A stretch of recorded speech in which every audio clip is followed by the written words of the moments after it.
Chapter 101, A Sensational Encounter. It was exactly 11:25 a.m. on the second-floor landing of Hogwarts when Harry rounded the corner and came face to face with his cousin, Dudley Dursley. Ron stood a few paces behind him, eyes glittering with mischievous glee. The two relatives, who had shared the same house for years, recoiled simultaneously, each taking an instinctive step backward. "Hey," Ron called out, striding forward with mock confidence. "You must be Dudley Dursley." Dudley's lip curled into a sneer. "Yeah, that's me, and I'm here to find Harry Potter." Harry blinked in astonishment. He'd never imagined Dudley setting foot inside Hogwarts. Since Dudley had learned about Harry's wizarding life and endured Hagrid's accidental pigtail jinx, he'd gone out of his way to avoid him. Harry even remembered clearing his throat whenever he ventured downstairs at Privet Drive, just to give Dudley time to bolt out of the room. "How dare you speak to me like that?" Dudley snapped, stamping a foot. Ron, who'd heard all about Dudley's past bullying, watched the exchange with dark amusement. Harry, once as meek as a house elf, now towered over his cousin like a menacing Sith Lord. Dudley, by contrast, looked every bit the panicked Luke Skywalker caught in Vader's shadow, pale, wide-eyed, and uncertain. Dudley swallowed hard. "Professor Snape, you know him, Harry?" Harry's eyes narrowed to slits. "Are you out of your mind, Dudley?" Friday's potions lesson was Harry's last class of the day. He leaned back against the corridor wall, arms folded, and said coolly, "Mom told me that if we ever run into trouble at Hogwarts, we can go to him. He's one of her oldest friends. She's known him forever, and they're very close." Dudley, cheeks still pink from exertion, muttered something about being out of breath and dashed off toward the Great Hall as though he'd just run a marathon. Ron caught up with Harry before he could go any further, eyes wide. "Wait, did you really say Snape? Professor Snape? You mean the one who looks at me like I'm mud on his boot?" Harry shrugged. "Don't freak out. Aunt Petunia claims she's on friendly terms with him. At least, he's a friend of my mum's." "But every time I see Snape," Ron complained, "he scowls at me like I'm a muggle-born pest." "I know," Harry sighed. "Let's just get dinner. It's about to start." They hurried into the Great Hall, but the moment Harry appeared at the entrance, a ripple of whispers swept through the students. Every pair of eyes traced his path, and dozens of fingers shot up to point at him. The rumor mill had already beaten them there. By lunch in the Great Hall, word of Harry's stairwell conversation had spread like wildfire among the younger students. Every time he looked up, he caught a new pair of curious eyes turning his way. All Harry wanted was to draw his wand and mutter a quick forgetfulness charm, get everyone's memories erased, and be done with it. Instead, he found himself endlessly fending off questions from his peers. At the next table, Fred and George Weasley popped over, followed by Seamus and a handful of other Gryffindors. They leaned in, brimming with excitement. Harry forced a tight smile, scooped up another sausage from the breakfast platter, and stuffed it into his mouth, hoping to look too busy to answer. Inside, though, he was seething. What Harry didn't realize was that none of this would have happened without his elusive friend, Ryan. It was Ryan who'd smuggled Dudley that little spark of magic, who'd quietly urged him to confront Harry about Aunt Petunia. Dudley no doubt believed it was sheer bravery, or perhaps the novelty of being a wizard, that pushed him to speak up. But in truth, if Ryan hadn't given him that gentle nudge, Dudley would have stayed silent until the corridors were empty. Leaning back in his chair, Ryan grinned. He'd sparked enough chaos for one morning, but boredom at Hogwarts was a relentless foe, and he was already hatching his next move. A warmth at his side broke his reverie. Kate, steady, confident Kate, slipped into the sea, tea beside him. Harry blinked at her.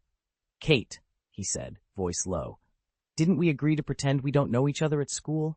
She offered him a knowing smile, and neither of them mentioned the firestorm brewing just a few tables away. Kate's grin deepens.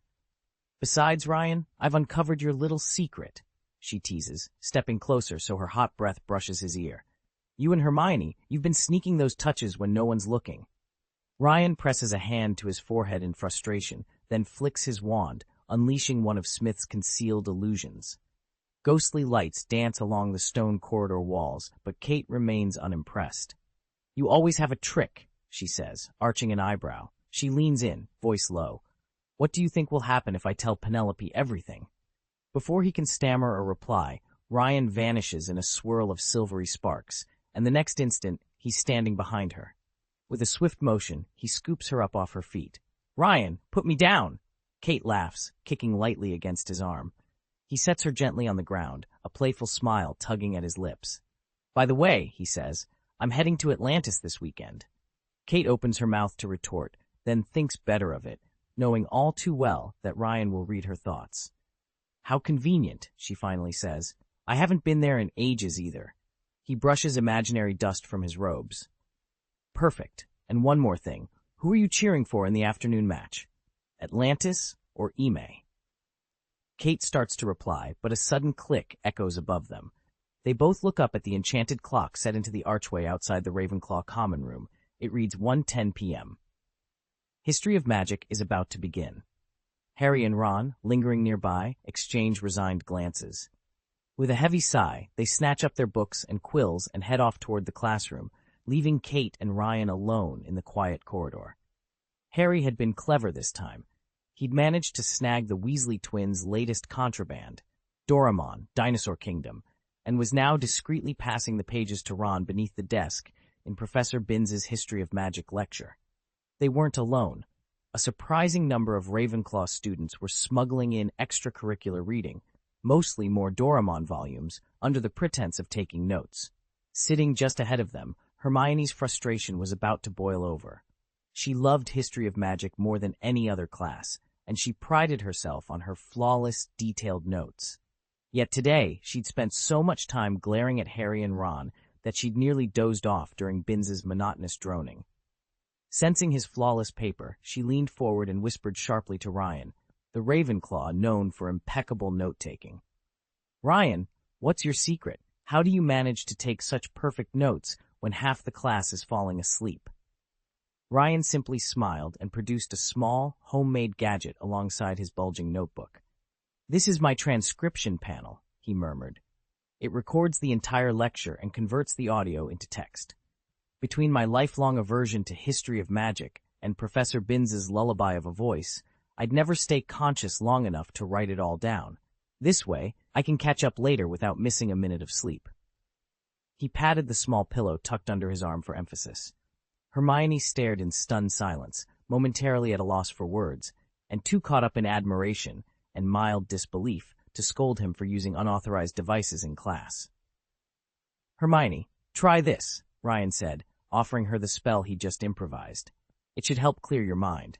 He watched her closely as she murmured the incantation. After a heartbeat of silence, just long enough for Ryan to wipe away an imaginary bead of sweat and lower his guard, he gently withdrew his hand from hers, a faint twinge of regret tugging at him. As the lecture on the history of magic resumed, the classroom settled into a predictable rhythm. Those who needed to catch up on sleep closed their eyes, while those who wanted to study bent over their parchments. But Hermione was neither drowsy nor distracted. Whatever the spell had done, it worked better than Ryan could have hoped. Immediately energized, she leaned forward and began taking notes with meticulous care. Her quill scratched across the parchment so fast and neat that Ryan suspected she was writing the most detailed lecture notes the course had ever seen. Meanwhile, Ryan curled up in the corner of the chilly classroom and promptly dozed off, his mind drifting instead to the latest bug he'd discovered in his new martial arts game. 2 hours later, the lecture ended. Sleepy but triumphant, the students filed out, all of them navigating the stairwell with careful attention so as not to miss a step or the right landing. Hermione lingered for a moment, tucking her freshly filled notebook under her arm. She caught Ryan's eye, offered him a grateful smile, and then followed the others down the corridor, her mind sharper than ever. Harry and Ron drifted down the dimly lit corridor, the last chime of the clock tower fading behind them. "What a shame," Ron grumbled, "that Skywalker's comics don't come with sound." Harry paused, slinging his bag over one shoulder. "In class, we only get the printed editions. I've never even heard his theme song. Everyone says it's amazing." Ron brightened. "Speaking of amazing, did you hear who's been voicing Mara Jade in the fan dubs? It's Shizuka. I wonder if her voice lives up to the drawings." Harry shrugged, then frowned thoughtfully. You know what puzzles me more? Skywalker's comics are practically living paintings. They move, talk, even sing, but they only cost 2 gold galleons each, yet so many other magical tomes go for 10, 20 galleons. Why the huge price gap? It all comes down to the publishers, Ron explained. Take the Little Red Book Company. They put out Bathilda Bagshot's History of Magic, and they keep prices reasonable. Then there's the Obscurus Book Company, which published Newt Scamander's Fantastic Beasts and Where to Find Them. Their books are surprisingly affordable, too. Harry raised an eyebrow. But audio comics must require extra enchantments. Shouldn't they be more expensive? Ron grinned. That's the brilliant part. Skywalker himself is a renowned alchemist. He invented the audio comic process. No licensing fees, no middlemen, and rumor has it that Obscurus is teaming up with him to release an audio edition of Fantastic Beasts soon. Harry's eyes lit up. That'll revolutionize how we learn about magical creatures. Imagine listening to detailed notes on Nifflers or Nifflers' habits before you ever set foot in the Forbidden Forest. Exactly, said Ron, punching Harry lightly on the shoulder. Young witches and wizards can avoid trouble. Hear about a creature's hiss, its mating call, even its defensive growl, before they ever face it in person. They reached the classroom door, their conversation trailing off as they joined the line of students filing inside. Neither of them realized it yet, but this new form of audio learning was about to change the way the wizarding world studied and played forever. Chapter 102, The Invincible Hermione Falls. On his way to Defense Against the Dark Arts, where he knew Peeves's next batch of stink pellets might be waiting, Harry heard a ragged chant echo down the corridor. We come from prison. We crave power. We are merciless. We're cold-blooded. We've got no regrets. We are Azkaban. Peering around the corner, he saw Fred and George Weasley grinning as they circled Dudley, gleefully serenading him with their own twisted college motto parody. Not wanting to get caught up in their mischief, Harry slipped off at the next landing and took a side staircase.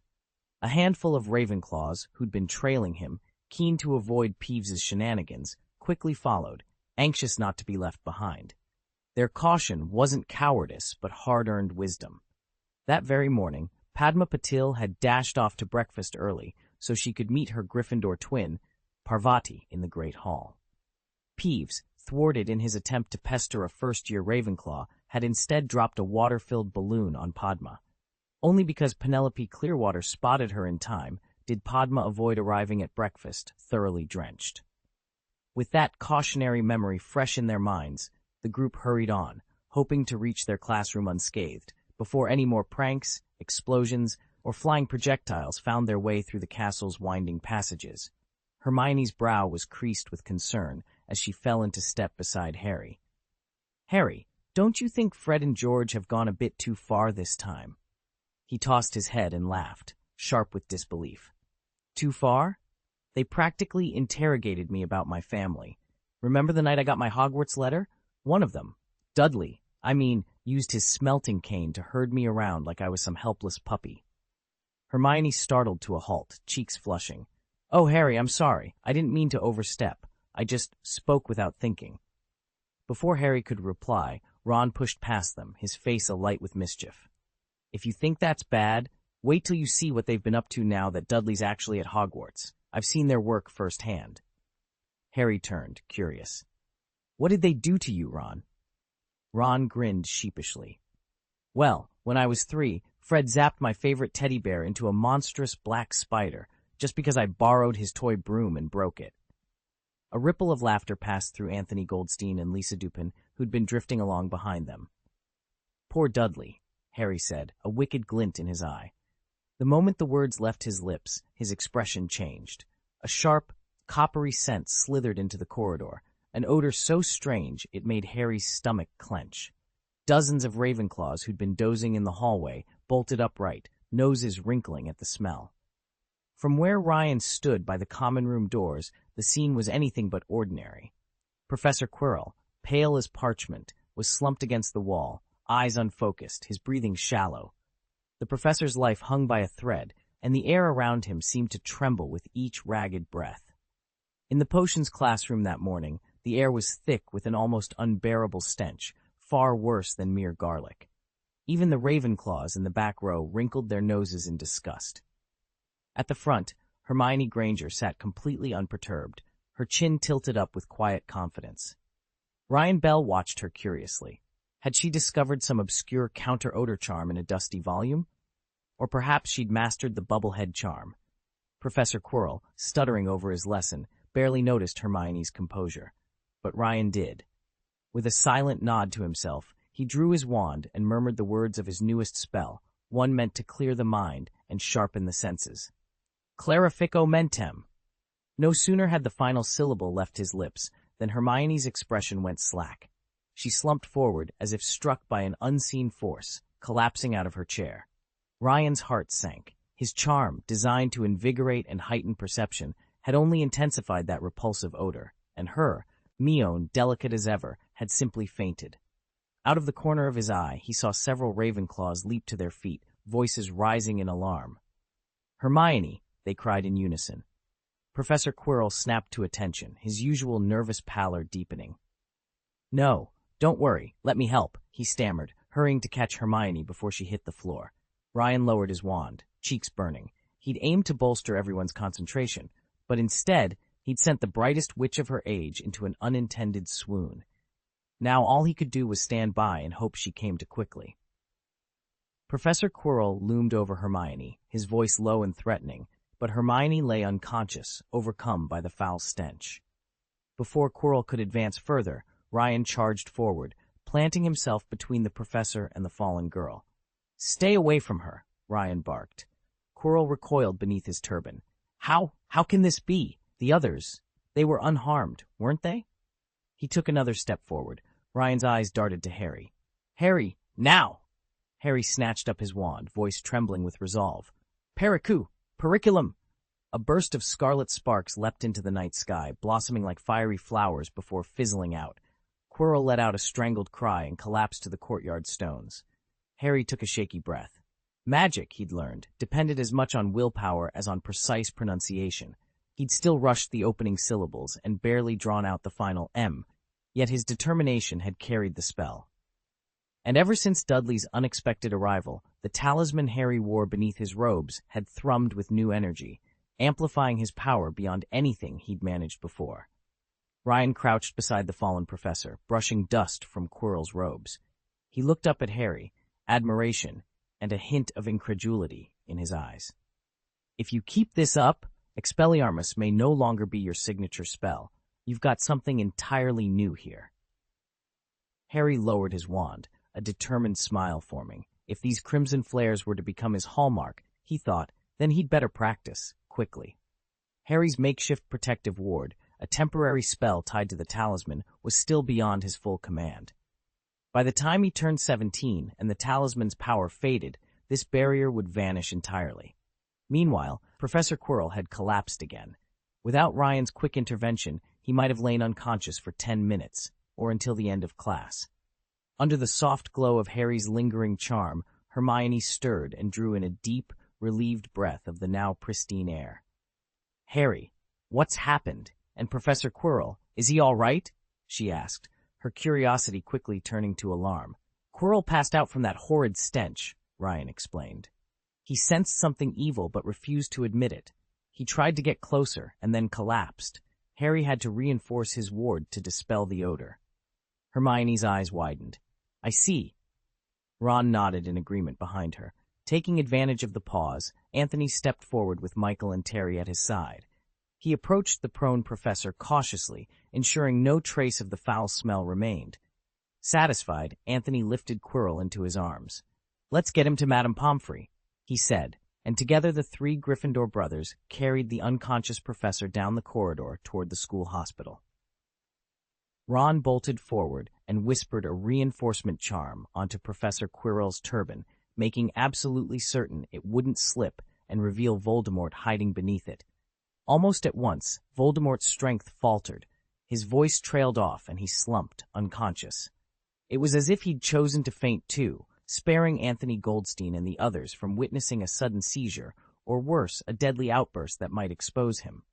Hermione exhaled, then turned to Harry with a trembling smile. "Harry, you won't lose any points. This was entirely my fault." Harry looked at her in surprise. There's nothing to worry about.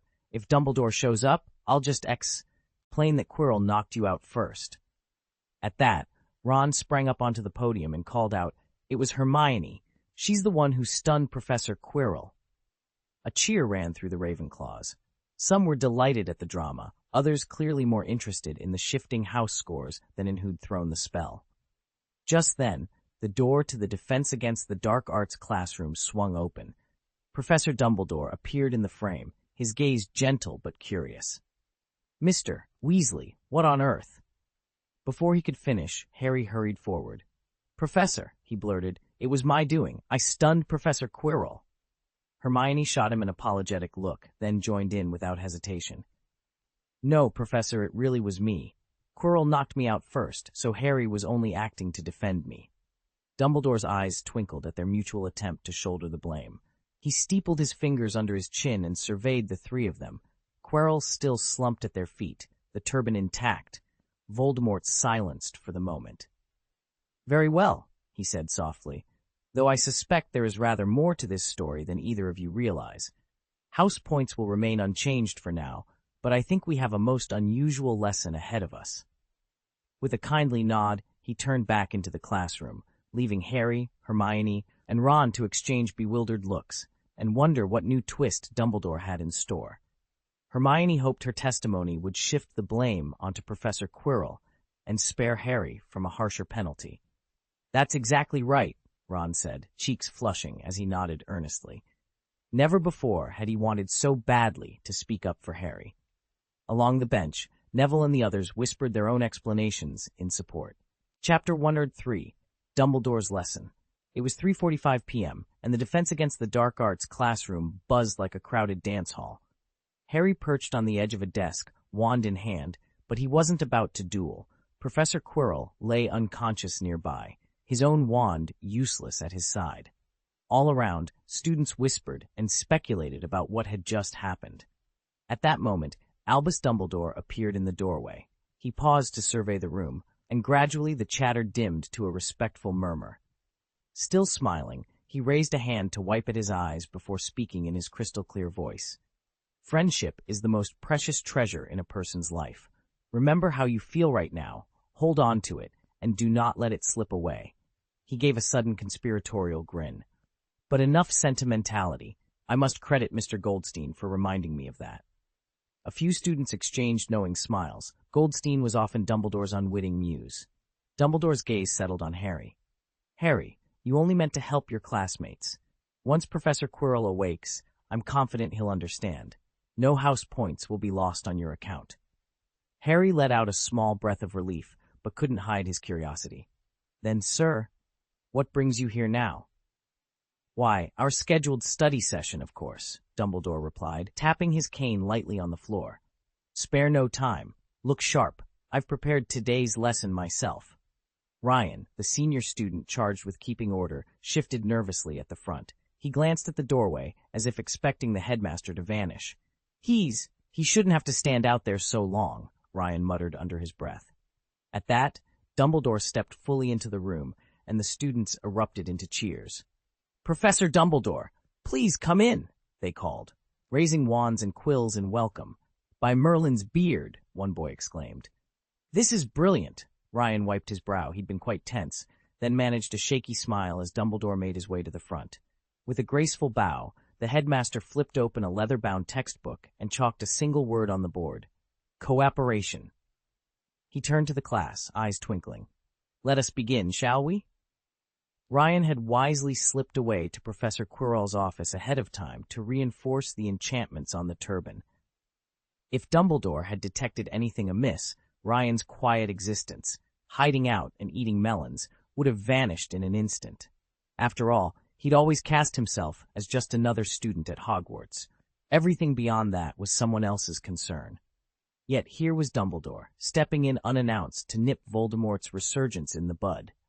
Poor Voldemort, two of the three most powerful wizards alive, were now watching him within these castle walls.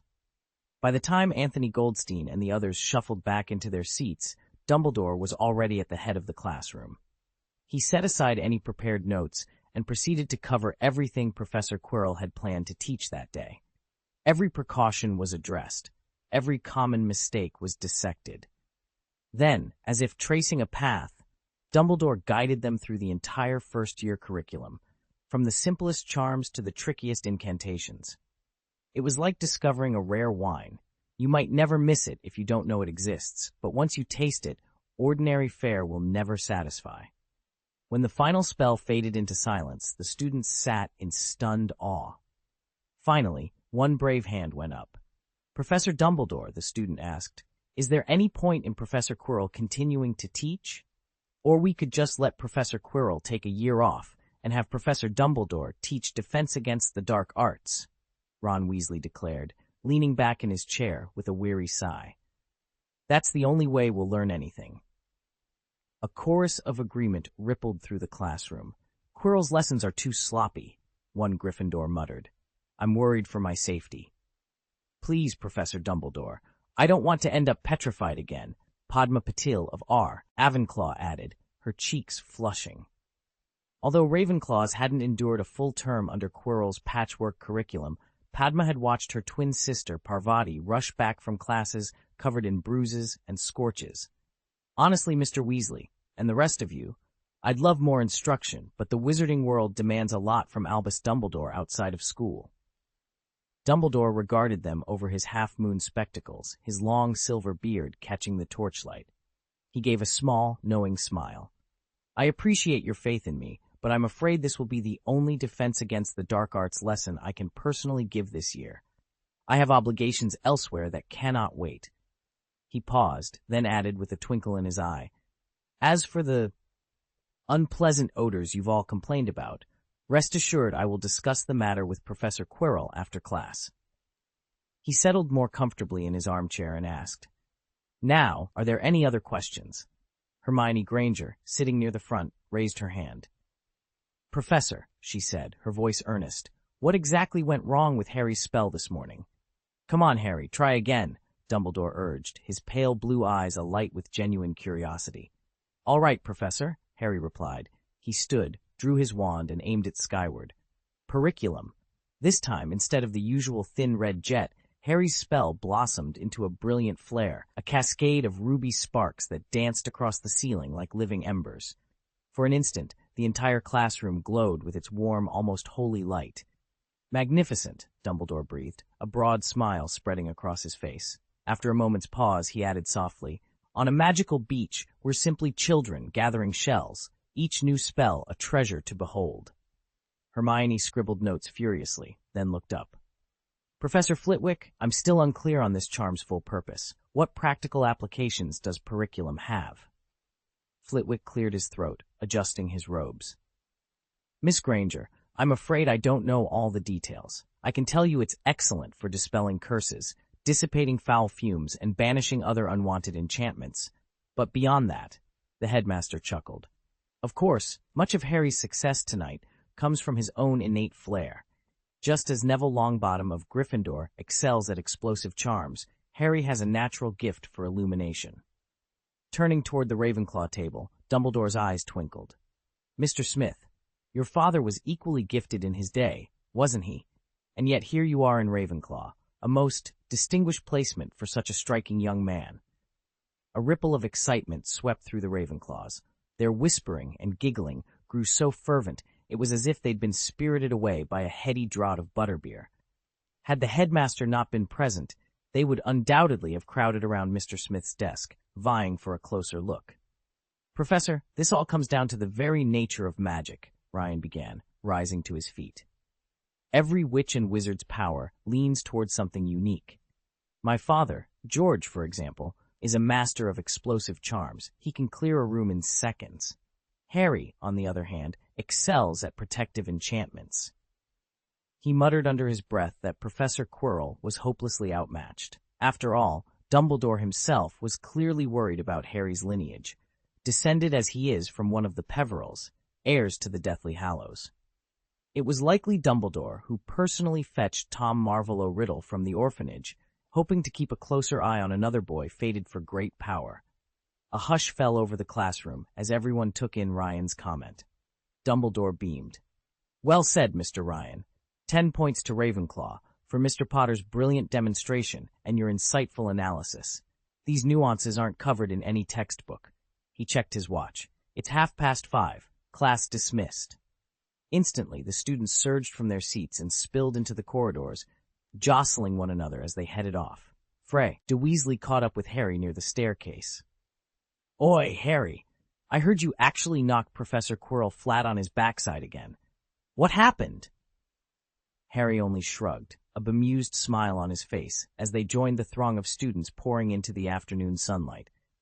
The great hall buzzed with excited chatter as students filed in for the first Defense Against the Dark Arts lesson of the year. At one of the Gryffindor tables, Fred Weasley nudged his twin.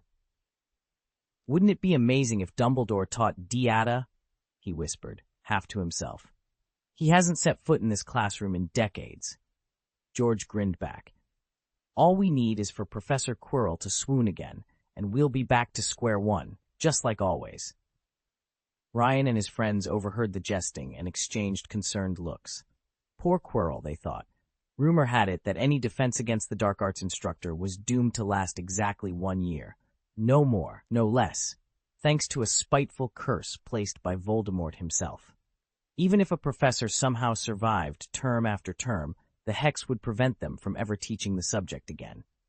That curse came from the Chamber of Secrets, one sixth-year muttered. Voldemort wove it in there when he still had his powers. He used it to punish any poor soul who dared apply for this job, like Quirrell. No wonder the poor man keeled over in the corridor before term even started. Ryan shuddered. The defense class was notoriously demanding, both for students and teachers, and now they realized just how high the stakes were. If Quirrell fainted once more, they'd be left to fend for themselves. And if he lived to teach the rest of the year, he wouldn't survive to see the next. After all, no one ever had. If the professor who'd already survived once tried to teach this course again, he'd be courting death. That's why Dumbledore has never attempted to call another professor back from the past to teach it. Chapter 104, Rita Skeeter's New Report. Thursday dawned quietly in the Gryffindor dormitory. Ryan woke just before sunrise, stretched, and reached for the Daily Prophet an owl had delivered through the open window. He skimmed past the front-page headlines and ministry announcements, none of which held his interest, until he reached his favorite section, Rita Skeeter's gossip column. No one in the wizarding world spun scandal like Rita Skeeter. She took glamorous figures at their most polished and gleefully exposed the cracks beneath. Of course, she didn't waste ink on ordinary witches and wizards.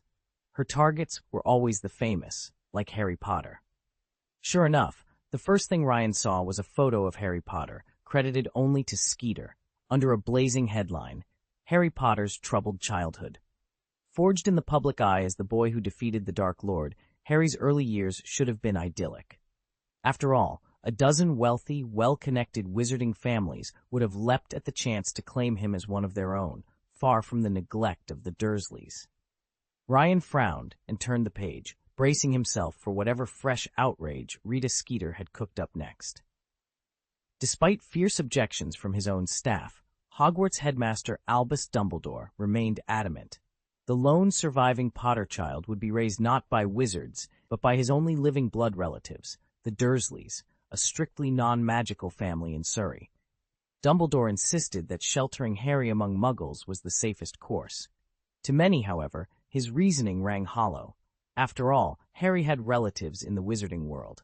Even Draco Malfoy, who'd lately behaved oddly, claiming that a mysterious curse had seized him after his father's death, counted among Harry's distant kin. And then there was Dudley Dursley. The Sorting Hat once shouted out alarm bells over his potential, suggesting dark tendencies so pronounced they could have warranted Azkaban. Since the Hat never lies, why not place Harry in a household already home to magical ability? Rumors began to swirl. Was Dumbledore secretly wary of Potter's power? Harry's magic is extraordinary, confided Hogwarts first-year Draco Malfoy in hushed tones. He wards off Peeves like he's a passing breeze, and has already knocked Professor Quirrell flat on his back twice. I wouldn't be surprised if Dumbledore fears Harry might one day outshine him. An anonymous, bald wizard at the Leaky Cauldron confided, when Harry Potter first arrived in Diagon Alley, it was Hagrid, Professor Dumbledore's most trusted confidant, who guided him on his shopping trip. An unidentified Hogwarts student added, "That lucky Weasley not only shares Harry's carriage to school, but his dormitory and even his college house." By all accounts, the Weasleys have long been fervent supporters of Dumbledore. Rumor has it that Arthur Weasley even serves covertly in the Order of the Phoenix. And the timing is curious. After Harry's dramatic defeat of Professor Quirrell, who twice held the defense against the dark arts post, Dumbledore himself returned to that very position for the first time in decades. Taken together, these coincidences have sparked speculation that Albus Dumbledore may be orchestrating events around the boy who lived, perhaps even seeking to temper or control him.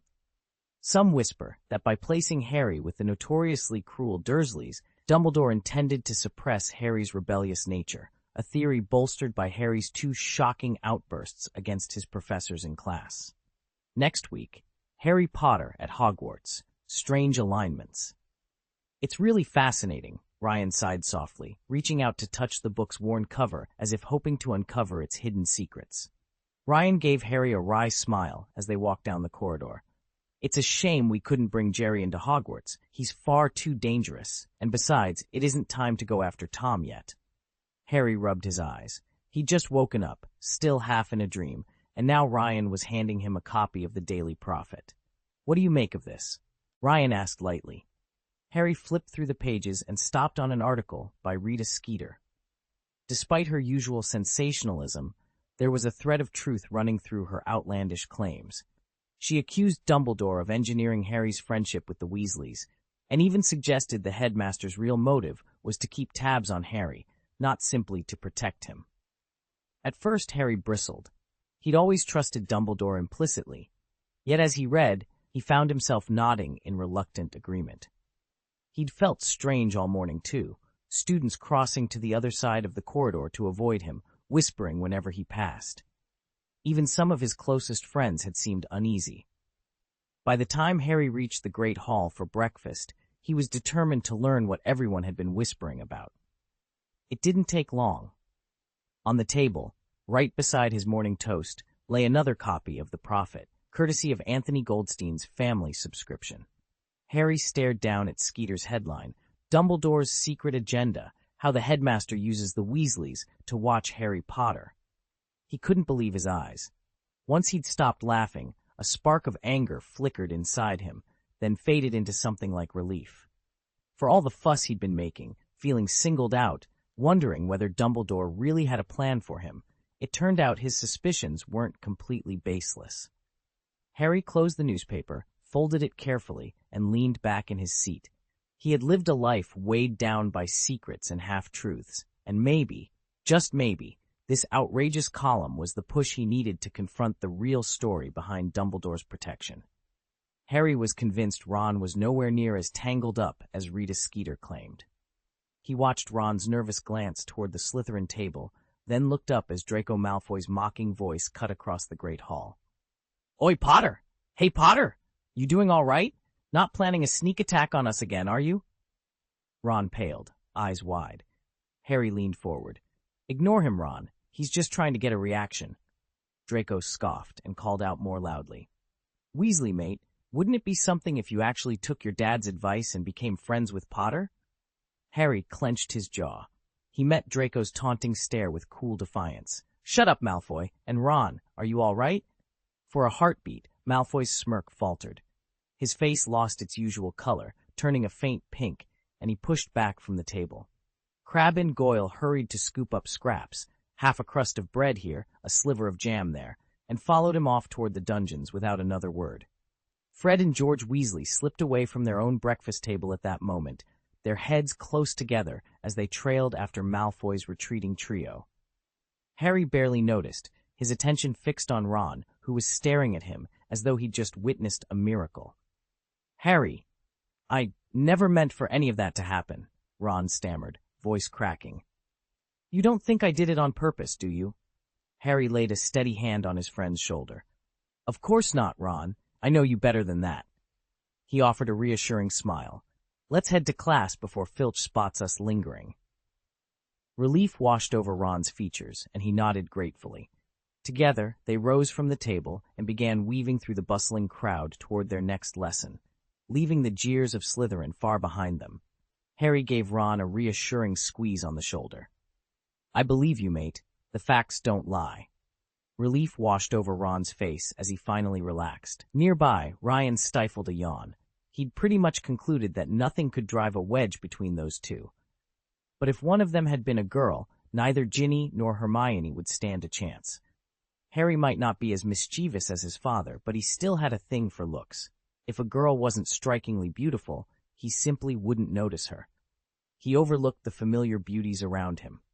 Hermione, shy and bookish, never had the bold presence to catch his eye the way Victor Crumb's date might.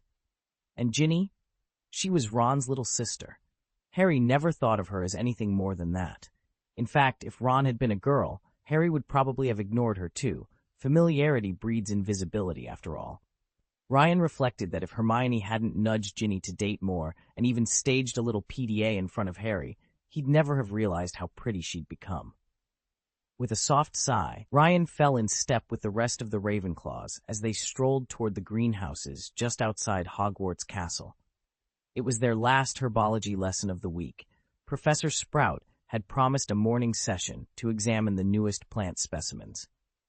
I couldn't help but worry about Draco. Was he all right? Had the Weasley twins already pulled one of their pranks on him? "Merlin, watch over our poor little dragon," Ryan muttered under his breath, using the nickname everyone had given Draco.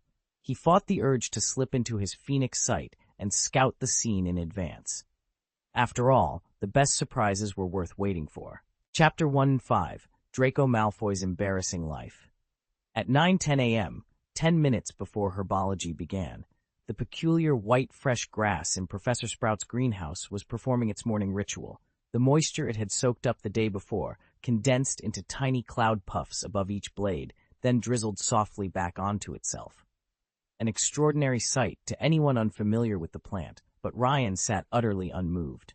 He deliberately deprioritized less important subjects like herbology, not out of disdain, but to spare himself boredom when he arrived at Hogwarts next term. Normally such a botanical marvel would captivate him, yet today his attention was fixated on only one thing, Draco Malfoy. Throughout the entire lesson, Malfoy had been unnervingly well-behaved. No curses, no snide remarks at Harry's expense, nothing but perfect decorum. The result? An afternoon of tedium that not even the most exotic plant could alleviate. After lunch in the Ravenclaw common room, Ryan glanced over to find Harry pacing by the fireplace, cloak in hand long before their next class. "Ron, I'm going to find Dudley," Harry announced, tension sharpening his voice. "I have no idea what effect that ministry report on the Dursleys will have." Ron Whiteley's eyes widened. "Harry, are you mad?" But Harry was already striding toward the portrait hole, determined to face whatever lay ahead. "Worried about that, fellow?" Ron asked, eyebrows rising in surprise as he followed Harry down the corridor. "He's my cousin, after all," Harry replied. "Everyone at school is already buzzing with gossip about me, let alone Dudley. He's got a miserable reputation, and he's positively terrified of anything to do with magic." Ron hesitated. Harry pressed on.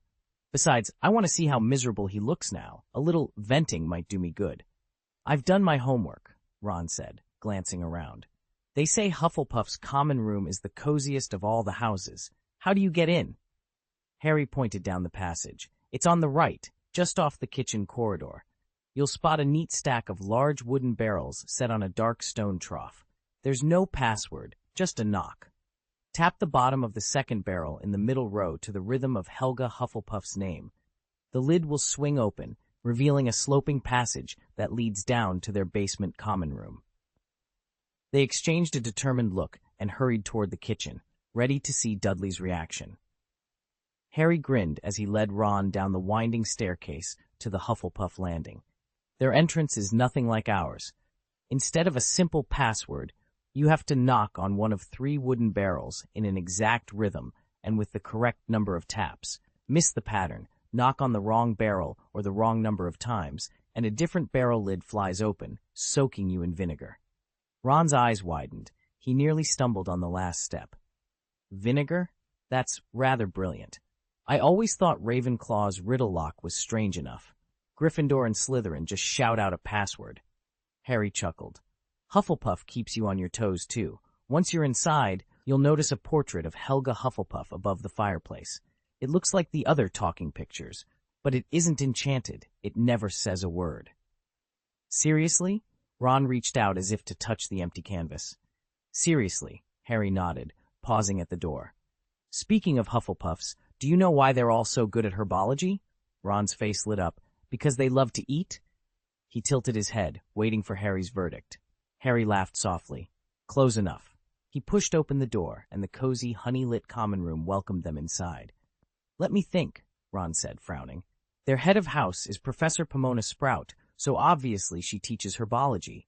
Wrong, Harry cut in. You just said Slytherin's great at potions and Gryffindor at transfiguration, so by your logic, Hufflepuff must be amazing at charms? Well, that doesn't even make sense. Potions aren't spells, Ron shot back. Ron, Harry sighed.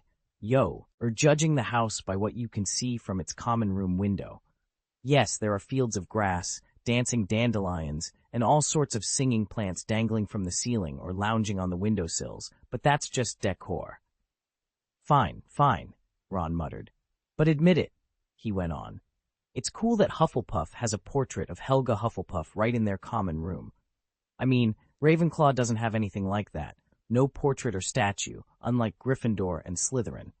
Do you actually not know, or are you pretending? Harry asked, raising an eyebrow. The white marble statue of Rowena Ravenclaw stands in a niche opposite the door of our common room, Harry explained, ducking his head to avoid a low-hanging beam and nearly missing the next step. Oh, Ron said. What about Gryffindor and Slytherin? Do they have portraits or statues? Not that I've ever seen, Harry replied with a shrug. Back then, male wizards just didn't bother with that sort of thing. Harry had just rounded the corner on the ground floor when he froze. Ahead of him stood Draco Malfoy, sneering down at none other than Dudley Dursley. Harry's heart hammered in his chest. He couldn't imagine what the school bully and his own cousin had to say to each other. Look at you, Dursley, Malfoy drawled, one blonde eyebrow arched in amusement. You're nothing but a mudblood. You think you can insult Potter? The only person who'll ever beat me is me, the noble Draco Malfoy. He paced onto the foot of the stairs, glaring at Dudley from above. Dudley's face flushed red. He'd never been called a mudblood before, an insult that to Harry's ears stank of pure wizarding prejudice. Crabbe and Goyle hovered nearby, rolling up their sleeves as if ready to step in if Dudley lost his temper. You'd better watch it. Dudley growled back, though his voice shook. My aunt's friends with your mother. She'll have your head for treating me like this. Malfoy snorted. Your aunt means nothing to me, mudblood. He leaned lower, his voice dropping to a cold hiss. And here's a bit of advice. Keep away from Potter at all times. A flicker of surprise crossed Dudley's face. He glanced toward Harry's hidden spot, then back to Malfoy. You think I'm Potter's friend? No way, he's not even worth it. And as for Ron Weasley, what a despicable excuse for a friend. With that, Malfoy straightened, threw a final contemptuous glance at Dudley, and swept away up the stairs, Crabbe and Goyle trudging behind him. Dudley stood there a moment, breathing hard, before storming off in the opposite direction. Harry let out the breath he hadn't realized he'd been holding. Mudblood. Malfoy's words echoed in his mind, and Dudley's unexpected claim that his Aunt Petunia was friends with Mrs. Malfoy, what did that mean? Harry knew one thing for sure. He'd never forget this glimpse into Malfoy's world, and he had a sinking feeling that sooner or later Malfoy would make good on that warning to stay away. He started by bad-mouthing me in front of Potter, Draco sneered, pacing the corridor. Then he slips into Ravenclaw on Dumbledore's coattails. Ravenclaw. With his brains, he's a Gryffindor through and through, if you ask me. And who was supposed to be Potter's first friend? Me, of course. He spun toward Crabbe and Goyle, fury twisting his lips. You two, go teach him a lesson. Draco's grin curled into a cruel smirk, but before he could finish, events spun beyond his control. If this had been a magical duel, Dudley Dursley might have quivered. Yet here, in a pure, old-fashioned brawl, the two hulking bullies strode forward as if they were already victorious.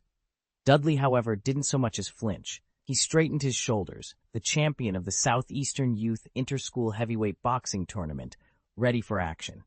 In a blur, Dudley charged. Crabbe and Goyle, brimming with overconfidence, were floored under his flurry of blows almost instantly. Groaning, they sprawled on the cold stone with nothing to show for their bravado. "Pathetic," Dudley snapped, dusting imaginary dirt from his robes. "You two are useless." Draco's face went pale with rage and embarrassment. "Dursley, you'll pay for that. Crabbe, Goyle, move it!" He sprinted away, down the steps to the Slytherin common room hidden under the lake. Harry rounded the corner just as Draco disappeared. The Slytherin caught sight of him, froze, and his cheeks burned bright red. Without a word, Draco averted his eyes and hurried past Ron, vanishing into the dungeon's gloom. "So Malfoy really wanted to be friends with me at first?" Harry asked, incredulous. "He did? What gave him the nerve to think you'd actually go for that?" Ron echoed, equally speechless. Chapter 106.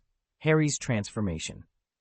Harry and Ron crouched in a shadowed alcove on the ground floor, their nerves still wound tight. The only thing keeping them from dozing were the piercing screams of Crabbe and Goyle echoing down the corridor. "Are you still planning to find Dudley?" Ron asked, suddenly remembering the real reason they'd ventured out tonight. Harry shook his head, as if waking from a dream. "No point. Dudley's never been the sort to get bullied. He's always the one doing the bullying." He stood and began retracing his steps back up the stairs. Just then, Harry spotted a familiar figure off to the side. "Ryan, what are you doing here?" he demanded. Ryan looked up, munching casually on a slice of melon. "Oh, I was just curious. Freshmen tend to stick together, right?" he offered with a shrug. Harry exchanged a doubtful glance with Ron. "You've been lurking around this entire time? We didn't even see you." Ryan tossed aside the melon rind and patted his robes. "All right, let's get back to the common room. Without your, presence to intimidate them, I don't know how the first years will manage if they run into Peeves during classes tomorrow." He sounded dead serious, as though he truly believed that, without Harry there to keep Peeves in check, the other freshmen would be at the poltergeist's mercy. Just before 12:30, Ryan, Harry, and Ron slipped back into the Ravenclaw common room. The new enchantment on the door was no match for Ryan's skillful wand work. It took him only a moment to undo it. With only one charms lesson left this afternoon, the Ravenclaws still had herbology, history of magic, and their head of houses class, the three easiest on their schedule. Unfortunately, the first half of Professor Flitwick's lesson was spent wading through dense theoretical axioms. To most witches and wizards, Flitwick included, these finely honed principles were perfect truth. To Ryan, however, they felt narrow and overly academic, useful in certain circumstances but hardly universal laws of magic. At exactly 2 o'clock, the lecture mercifully ended. Flitwick dismissed them for a 20-minute break, then flicked his wand. Dozens of little candies skittered onto the desks and began tap dancing across the parchment-strewn tables, chocolate to Ryan's delight. He'd been half expecting some new puzzle to solve, so he blinked in surprise when one of the dancing sweets tumbled into his palm. He unwrapped it with a grin and savored the first bite, just like the other students gathered around him. But the light-hearted interlude didn't last long. Professor Flitwick cleared his throat and raised his voice above the tiny tap beats. "All right, students, please settle down." And just like that, the next chapter of theory was about to begin. The next 40 minutes are your chance to take out your wands and actually practice the spells we've been studying. Professor Flitwick stood at the front of the charms classroom, perched on a stack of books so he could see every student.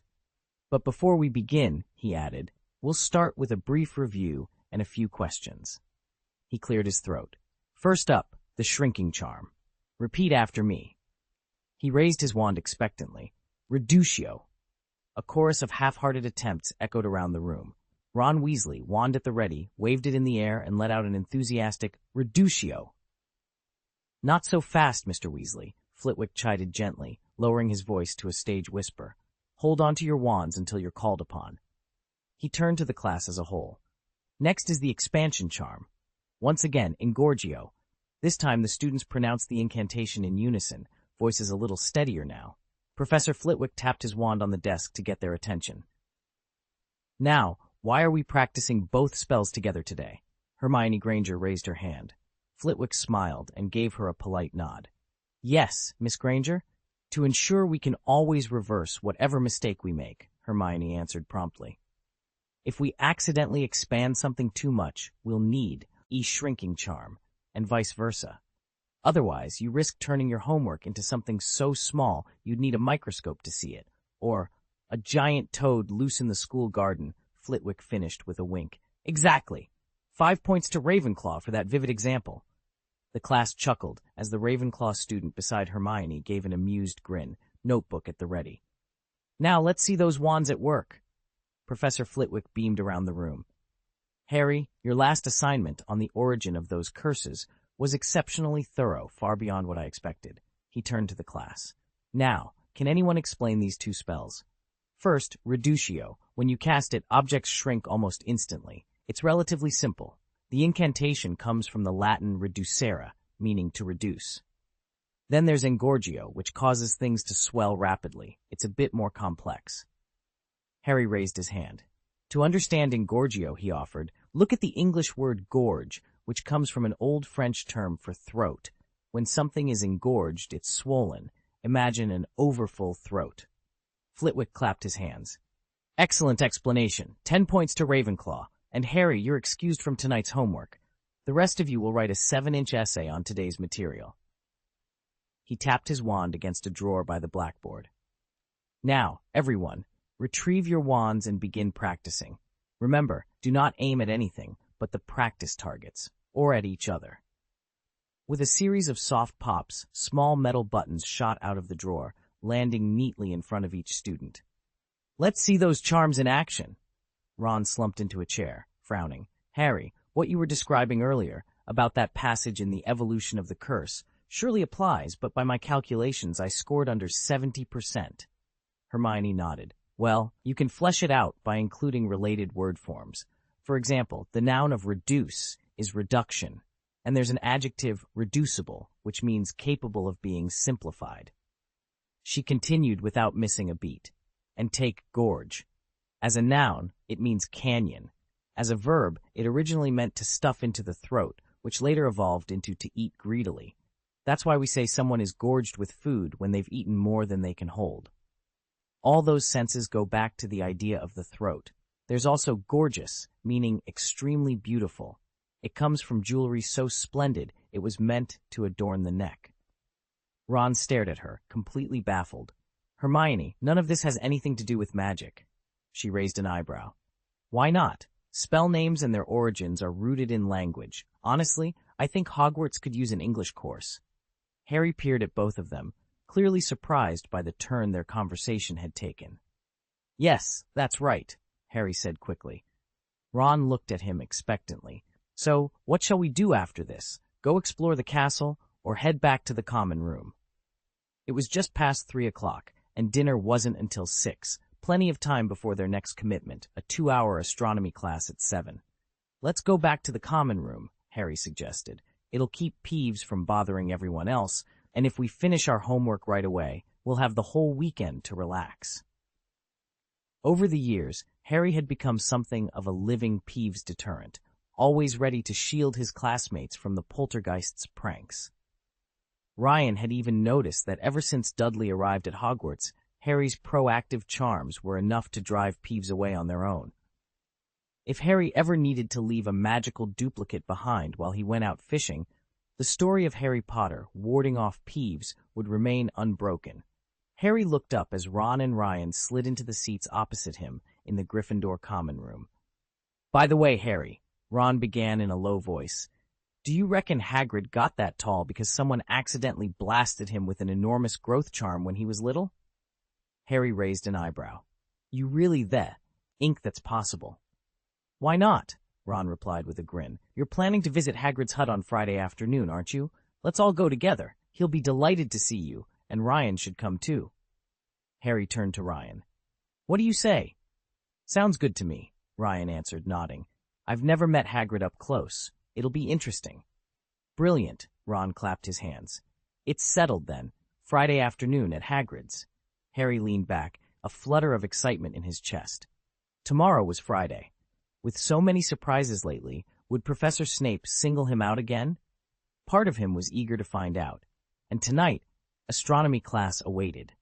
He'd heard wizarding astronomy was nothing like the Muggle kind. Would the stars really shift under their spells? He couldn't wait to discover the difference. Chapter 107, A Revised Schedule. The astronomy tower stood as the tallest spire at Hogwarts, and it was off-limits except for classes and exams held under its domed roof.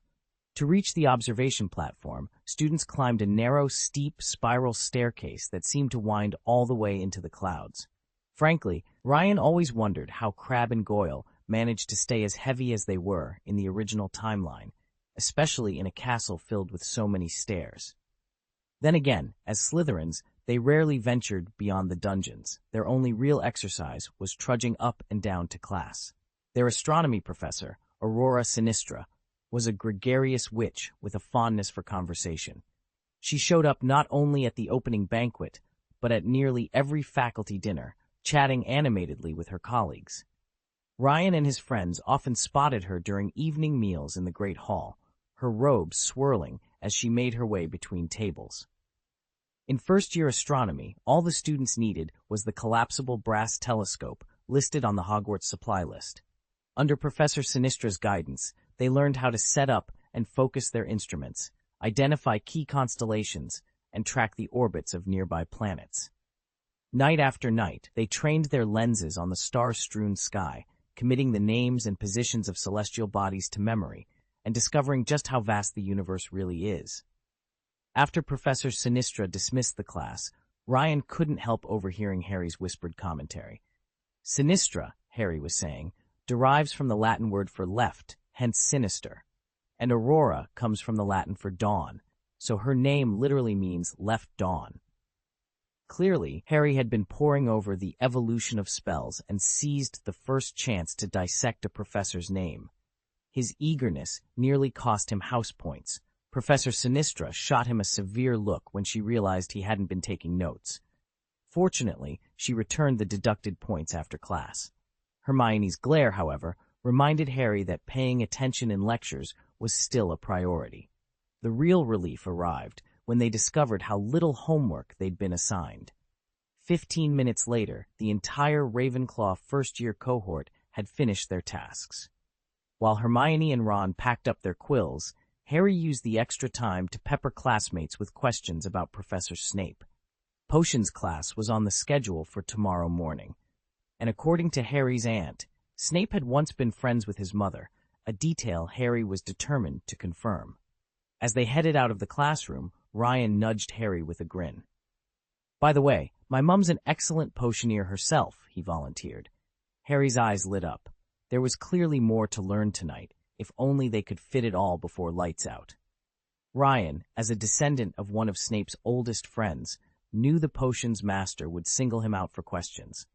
He'd already spent the afternoon brushing up on every potion principle he could recall, just in case. This wasn't idle worry.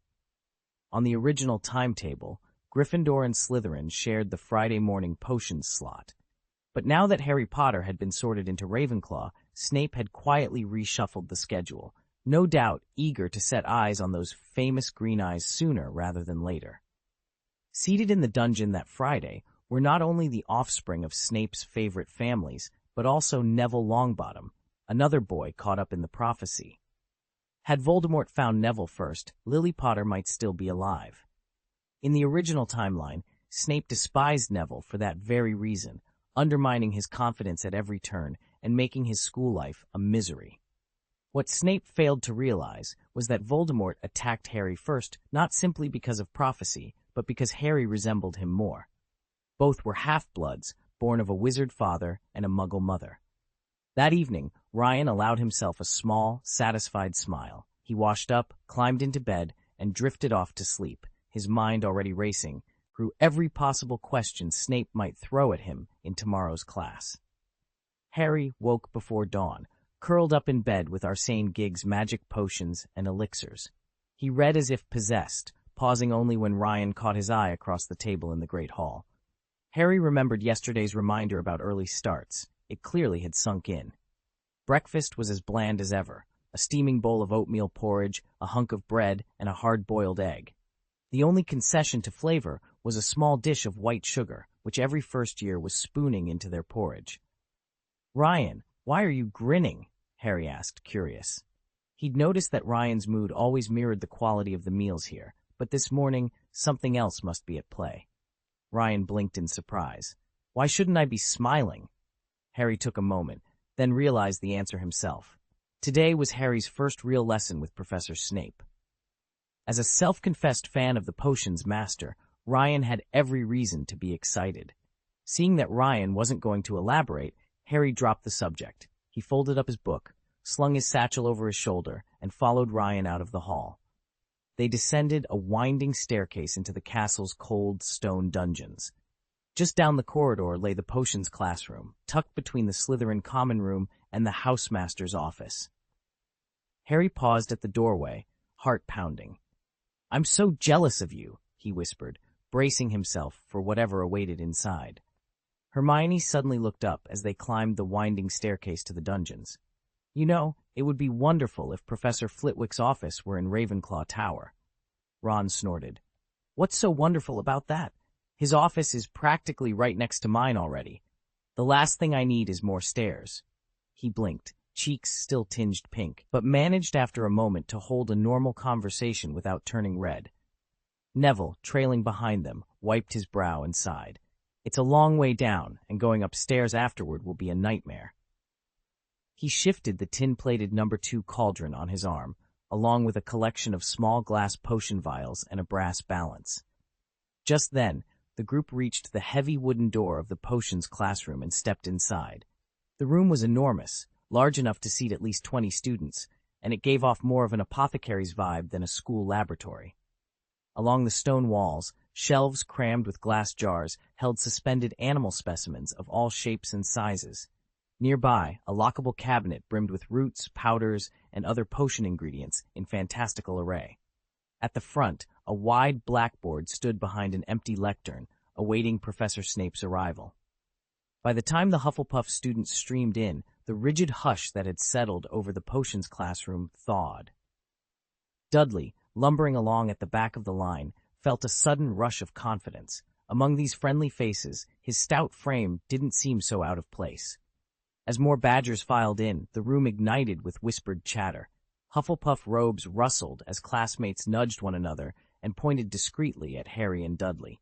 For a moment, Dudley's earlier dread melted into a proud grin. That brief burst of warmth vanished the instant Professor Snape swept through the door. Draped in his obsidian robes, he was like a gathering storm, extinguishing every spark of joy in the room.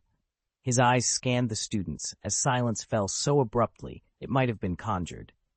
In that suffocating quiet, Dudley's head dropped, the swagger he'd carried, proudly striding beside Snape in Diagon Alley only days before to buy potion ingredients, drained away, leaving him as timid and uncertain as the day he first arrived at Hogwarts. Chapter 108, Snape's Change. It was 9 o'clock when Professor Snape strode into the potions classroom. Like Professor Flitwick in Charms, Snape began his lesson by calling the register. He read down the list of names with steely efficiency, until he reached one in particular. "Potter, Harry," he said quietly, lingering over the syllables. "Ah, yes, Harry Potter, our new celebrity." Harry's stomach nodded. If Snape was truly a friend of his mother's, why did he sound so disdainful? His instincts had been right. The potions master disliked him, perhaps even loathed him. Across the table, Harry caught Dudley's eye. Dudley looked just as baffled. From his point of view, Snape was terrifying, yet at least he hadn't fallen for Dudley's performance earlier this morning. So why mock the son of a woman he'd apparently known and respected? Oblivious to their silent exchange, Snape's lip twitched ever so slightly. Harry's wounded expression, and those unmistakable green eyes that mirrored Lily Evans's, seemed to pierce straight through him. It was as if Lily herself stood in judgment. With a sudden snap, Snape closed the register, his pen clicking shut. His list was complete. The rest of the class would simply have to wait. He stared down at the gathered students. The faint warmth Ryan had glimpsed in Professor Snape's black eyes just moments before was gone, replaced by a chill so absolute it felt like two yawning tunnels. Ryan's lips curved into a small, wry smile. Interesting, he thought. Snape resorted to occlumency last lesson. sealing off every scrap of sympathy for Potter so he could bully him with impunity. He shook his head, amused and a little ashamed. Of course, a Slytherin's conscience is always a convenient thing to ignore. Snape lifted his wand, tapping the rim of a great pewter cauldron. "You are here," he began, his voice just above a whisper yet clear as a bell in the dank dungeon, "to learn the precise science and uncompromising craft of potion-making. No grandiose wand flourishes, no flashy incantations. Many of you will, I suspect, question whether this is truly magic." He paused, eyes sweeping the room. "I do not expect you to marvel at some spectacular display. Instead, I ask that you learn to appreciate the subtle beauty of a cauldron simmering with white smoke and fragrance rising in gentle waves." Ryan suppressed an exasperated groan. That sounded more like a Hufflepuff advert. Didn't they spend all day in their common room coaxing delectable aromas out of tiny copper pots? Still, if anyone could make a cauldron's soft hiss and steam seem poetic, it was Snape. He settled back, ready for the lesson to begin. Professor Severus Snape stood before his potions class in the dim torchlight of the dungeon, his black robe sweeping the floor. "You will never truly grasp the power that flows in a potion's veins, the very magic that thrills and bewilders you," he began, his voice low and cool. "Under my instruction, you can polish your reputation, distill your triumphs, even delay death itself. But let me be clear, I will not suffer fools." His gaze flicked over the Hufflepuff table, where several first years bristled at the insult. A few Ravenclaws, the little eagles of Hogwarts, straightened in their seats as if formally challenged. One stood out above the rest. Michael Connor, a tall, dark-skinned boy who swept his raven-black hair off his forehead and met Snape's eyes with a self-assured smirk. Harry Potter and Ron Weasley shared a quick look, eyebrows raised, and quietly shifted seats to put some distance between themselves and the imposing Ravenclaw. Oblivious to the undercurrent of tension, or deliberately ignoring it, Hermione Granger leaned forward, eager to prove she was no fool. Snape's lips curled into a thin smile. "You there," he said, pointing at Michael Connor. "Fetch me a bezoar. Pray tell, where would you manage to find one?" Michael straightened, chest puffed out, but his voice trembled. "Me, Professor? Michael Connor?" Professor Snape repeated, his tone dripping with disdain. "No, one asked for your name. Answer the question, Mr. Connor." The Hufflepuffs, who had been snickering at Michael's flustered response, snapped shut their mouths the moment Snape spoke. His single, curt command had the effect of a silencing charm. I don't know," Michael stammered. Beside him, Terry pressed his palm to his forehead, as though a sudden headache had struck. Across the room, Hermione shot her hand into the air, eager for a chance to respond. Snape surveyed the class with a withering smile. "Outstanding. It appears not all Ravenclaws are the sharpest tools in the shed. Even I encounter the occasional imbecile." A ripple of laughter ran through the Hufflepuff table. Dudley, perched at the end, chortled the loudest, yet the potions master paid him no mind. In fact, he seemed unusually indulgent toward the boy today. Ryan watched curiously as some of the more distant Hufflepuffs, inspired by Dudley's mockery, drifted back closer to his table. Dudley caught sight of this and, surprised, grinned broadly. "Potter," Snape snapped, swiveling to face Harry. "You answer." He fixed Harry with a sharp yet faintly expectant look, as though he quietly hoped, against all odds, for a different outcome. "In the cow's stomach." Harry spoke clearly, secretly grateful that Ryan's questions from yesterday had covered exactly this topic. He'd been well prepared. Snape's thin lips twitched. It was the first sign that the question had caught him off guard. He recovered quickly, eyes flicking back to his list of queries. "What happens if you add powdered narcissus root to an infusion of wormwood?" This time, Snape's voice wavered ever so slightly. "Life and death draught," Harry answered, impressed with himself for recalling the brew's proper name. "Of course, that's beyond first-year work." Snape ignored the comment and pressed on. "And tell me the difference between aconitum naviculatum and aconitum davidianum." "There is none, sir," Harry said firmly, stressing the "sir" in a voice that left no room for doubt. "Excellent. Very good indeed." Snape's usual sallow complexion warmed with an unaccustomed flush. 10 points to Ravenclaw." A startled murmur ran through the room. Even Harry blinked. Snape, meanwhile, made no effort to correct himself. "May I sit down, Professor?" Michael Corner asked, his voice quivering as though life or death hinged on Snape's next word. "Go ahead." Snape didn't deduct a single point, something even Harry found surprising. Then the professor turned his gaze to the rest of the class. "Corner, do you really think you're the equal of Granger?" A hand shot up on the opposite side of the room.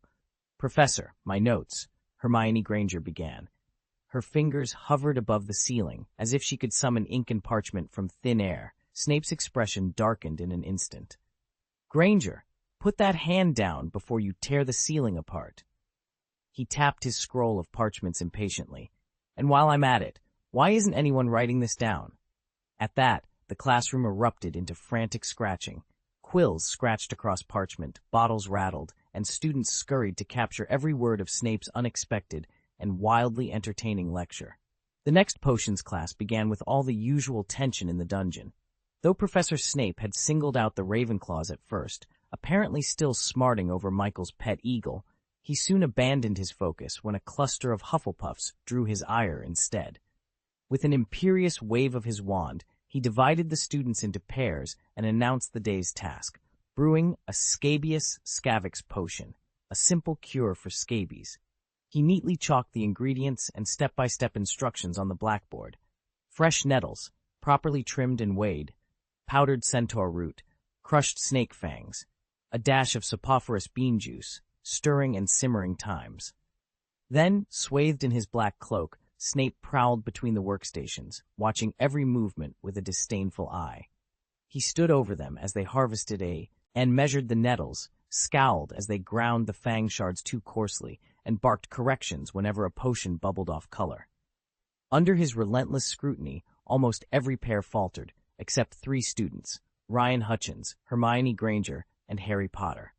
Ryan, with his low-key presence, barely registered on Snape's radar. Hermione's methodical care kept her steps precise enough to escape criticism. But Harry's immunity surprised everyone. When he calmly recited the next stage of the brewing process, Snape paused in mid-stride and gave him the faintest nod of approval, a gesture so out of character it silenced the entire room. A ripple of whispers spread across the benches. They all remembered the hushed conversation Harry had with Dudley Dursley in the corridor just before class. And now they wondered, could it be true that Snape already favored the boy who lived? The idea hung in the air, as unexpected and tantalizing as any magical secret. Chapter 109, Snape's Favor. The dim light of the potions classroom flickered off rows of simmering cauldrons as Professor Snape prowled between the benches. Ever since the lesson began, he'd lingered over Harry's station, issuing quiet praises. "Potter, an admirably thorough crushing of the snake fangs, and your measurement of the dried nettles is exceptionally precise." Harry's brow furrowed. He'd only followed the instructions scrawled on the blackboard. There was nothing particularly outstanding about his work. In fact, his classmate Ryan's stirring was far more controlled and elegant. Beside him, Ron nearly committed a serious blunder. At one point, he reached to lift their cauldron off the fire and almost dropped in the porcupine quills prematurely. Any momentary lapse like that would have transformed their potion into a corrosive slurry. First, a gout of acidic green smoke would billow through the room, then a sharp, sizzling hiss as the mixture ate away at the iron, warping the cauldron into a twisted heap. Yet Snape had not so much as raised an eyebrow at Ron's near disaster. Instead, he continued to nod approvingly over Harry's work, leaving both boys exchanging puzzled glances. Something about the professor's unexpected leniency and his pointed praise of Harry felt curiously significant, though neither of them could say why. If the worst happened, if someone knocked over the cauldron and the potion splashed onto the stone floor, the acidic brew would eat through everyone's shoes in seconds. Harry and Ron would be the first casualties. Soaked by the searing liquid, their limbs would break out in angry red welts, and they'd spend the rest of the afternoon bundled up in the infirmary. Ryan let out a quiet sigh. Potions class was predictable to the point of tedium, and nothing exciting ever occurred. The dramatic scene he'd imagined simply wasn't going to happen. Apart from Ron, who under Snape's hawk-eyed gaze kept bungling his measurements, this year's first years approached their cauldrons with nothing but practical seriousness. Neville, too, had shed his old timidity, Since Snape scarcely took his eyes off Harry, Neville had quietly grown in confidence and managed to avoid any slip-ups. The Hufflepuffs were equally self-aware. Though a few were slow to swap out ingredients, none committed any glaring errors. And thanks to nightly tutoring sessions led by their prefects, even Dudley, who'd once been the class disaster in the original timeline, now followed every step precisely, never making a major mistake. Severus Snape was, without question, a master of potions, and he never let anyone forget it. With every step into his dungeon classroom, he draped himself in sarcasm, warning, taunting students about who was most likely to trip over their own cauldrons and exactly how disastrously they'd fail. Consider Neville Longbottom's notorious blunders. Those weren't mere accidents. They were the natural outcome of Snape's deliberate, unrelenting intimidation. Little wonder Snape bore such a grudge against Gryffindor. He viewed the other houses with equally sharp-eyed disdain. Hufflepuffs, slow on the uptake but honest and hard-working. Ravenclaws, intellectually gifted yet smug. Slytherins, ambitious but obedient. Snape's own kind, who at least knew better than to challenge him in his own domain. Only Gryffindor had the temerity to rewrite the rules. Time and again, Snape would cauterize the air with reminders. Steer clear of the skullcap extract, only to watch them leap headlong into potential disaster. To him, their bravery was often nothing more than reckless daring-do, costing the house precious points. His fury would build until it spilled over in a single, scathing speech. You don't listen when I speak. You don't understand when you do. You ignore instructions once you think you've grasped them, then botch the simplest tasks, refuse to own your mistakes, fail to learn from them, and finally, you sulk when I call you out. Today, those with Gryffindor scarlet in their robes exchanged nervous glances as Sen, Ape's gaze sharpened on Ryan, who dared to lean over a simmering cauldron. Ryan, he snapped, voice low and deadly calm, you shouldn't be doing that. Hermione paused, stirring her pewter cauldron only twice. The instruction in her textbook was clear. Stir counterclockwise 3 times before steaming the tentacled slug. Yet watching Ryan's steady movements, she realized he wasn't following the book at all. Hermione, he said gently, reading the confusion on her face, the stirring isn't so much about the direction as it is about focus. When you stir, you're training yourself to concentrate, to channel a bit of your own magic into the potion. He tapped the rim of the pewter crucible. That's also why first-year students use pewter. Of all the common metals, copper, brass, and pewter is the slowest to transfer heat. It forces you to brew carefully and patiently until you've mastered the basics. Hermione's brow furrowed. But the book says... Books are valuable, Ryan interrupted kindly, but they aren't flawless. Every author, even seasoned wizards, can make mistakes or leave out little tricks they've learned after the book went to press. Part of becoming a good witch or wizard is learning to read between the lines and trust your instincts. As he spoke, the potion in his cauldron deepened to a perfect, rich purple, the exact shade the textbook described. He ladled out a sample and handed it to her. There, he said, the cure for boils, exactly as it should be. Hermione examined the smooth liquid, then looked at her own batch, which was still a murky, half-finished mess. She swallowed hard. I never thought a textbook could be wrong, she admitted. He smiled.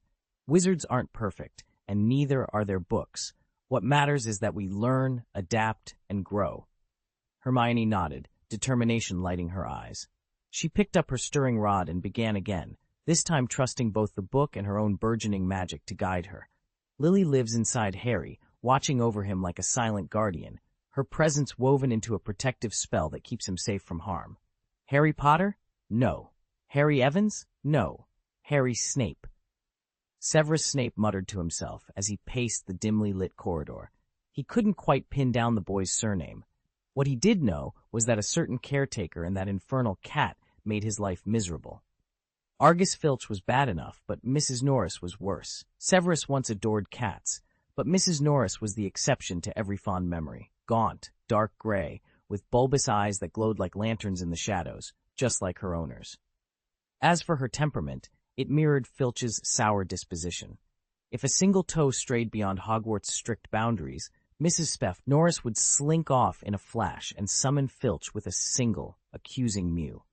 No matter where you were on the castle grounds, Filch would burst onto the scene within 2 minutes, huffing, puffing, and clutching his custodian's keys. One student might slip away unnoticed, but the Ravenclaw first years always stuck together in a group. With 20 or 30 of them loafing around, the odds that someone would break a rule were practically guaranteed. And as soon as Mrs. Greystaff Norris spotted them, Filch would pounce, herding the entire lot into a drawn-out lecture, sometimes threatening to lock them in the dungeons forever. Lately, his tirades had shifted from those insufferable Gryffindor twins to the hapless freshman Ravenclaws. Severus couldn't help a wry smile. Young Lily's spell might protect Harry from the darkest of magics, but against Filch and his cat, even the mightiest enchantments would struggle. Ryan had a hunch this was why Harry and Ron rarely ventured beyond their dormitory. In this altered timeline, the first years stuck together so religiously that they'd become Filch's constant targets. Sure enough, the caretaker was once again blocking their path in the corridor. Ryan rolled his eyes. Chapter 110. Hagrid's Secret. It was almost 3 in the afternoon when Harry, Ron, and Ryan slipped out of the Gryffindor common room and set off for Hagrid's hut. Their hearts were light.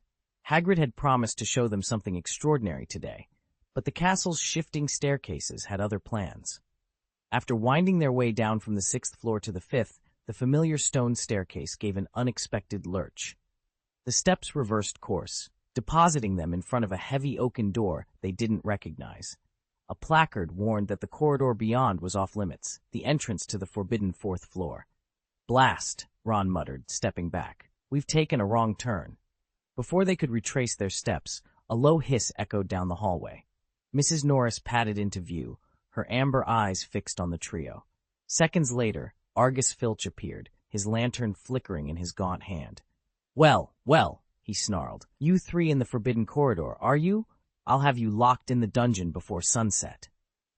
Ryan felt a surge of irritation at the caretaker's relentless vigilance. He opened his mouth to protest, perhaps to cast an impromptu stunning spell, but before he could act, a tall figure glided down the stairs. "Filch, what is the meaning of this commotion?" Severus Snape's voice was calm but cold, his gaze sweeping over the 3 students. Filch straightened, stammering, Professor Snape, these students were deliberately trying to break into the restricted area on the 4th floor." Snape raised an eyebrow. He studied their anxious faces. "Is that so? Yet it strikes me you've merely lost your way. What were you looking for in this part of the castle?" Harry swallowed. "Professor, we were heading to Hagrid's. He asked us to meet him, and the stairs shifted on us." Snape's expression softened by a fraction. He nodded once. "Very well, but next time you must use the passageways properly. Filch, see that they return to Gryffindor Tower at once." Relief flooded the 3 friends as Filch muttered and shuffled away. Once the caretaker was out of earshot, Ron let out a low whistle. "That was a close one." Snape inclined his head. "Enjoy your visit with Hagrid, but be punctual for dinner." With that, he glided off, leaving Harry, Ron, and Ryan to continue their journey, this time confident they were on the right path to uncovering Hagrid's secret. "I wasn't paying attention coming down the stairs," Harry muttered, his eyes locked on the cat's pale green gaze. "Is that all?" Snape asked, his voice eerily calm as he stared at Harry. Filch let out a disgruntled sigh, scooped up Mrs. Norris, and muttered curses as he shuffled away.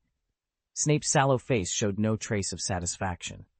"Very well, Potter, Weasley, be back in the common room by curfew." With that, he swept his black robes around him and vanished down the corridor. The moment they were out of earshot, Ron exhaled a long, relieved breath. "Harry, I think Dudley was onto something. Snape and your mum used to be friends." Harry halted. "But why would that make him hate me?" Ron kicked at a loose flagstone. "Think about it. Everyone says you look just like your father, except for your eyes, those you got from your mum. Snape hated James for what happened to Lily. He probably sees you as James all over again." Harry's eyes widened. "So that's why he glared at me during the sorting ceremony, with pure contempt." "Exactly," Ron said with finality. Harry let a small, confident smile spread across his face. Ron could only shake his head as they slipped out into the night. Together, they crossed the misty grounds toward the little cottage at the edge of the forbidden forest. In front of the cabin door lay a crossbow and a pair of rubber overshoes, exactly as they'd always been. Ryan's gaze drifted to the crooked oak a short distance away, the very tree he once climbed whenever he assumed his phoenix form.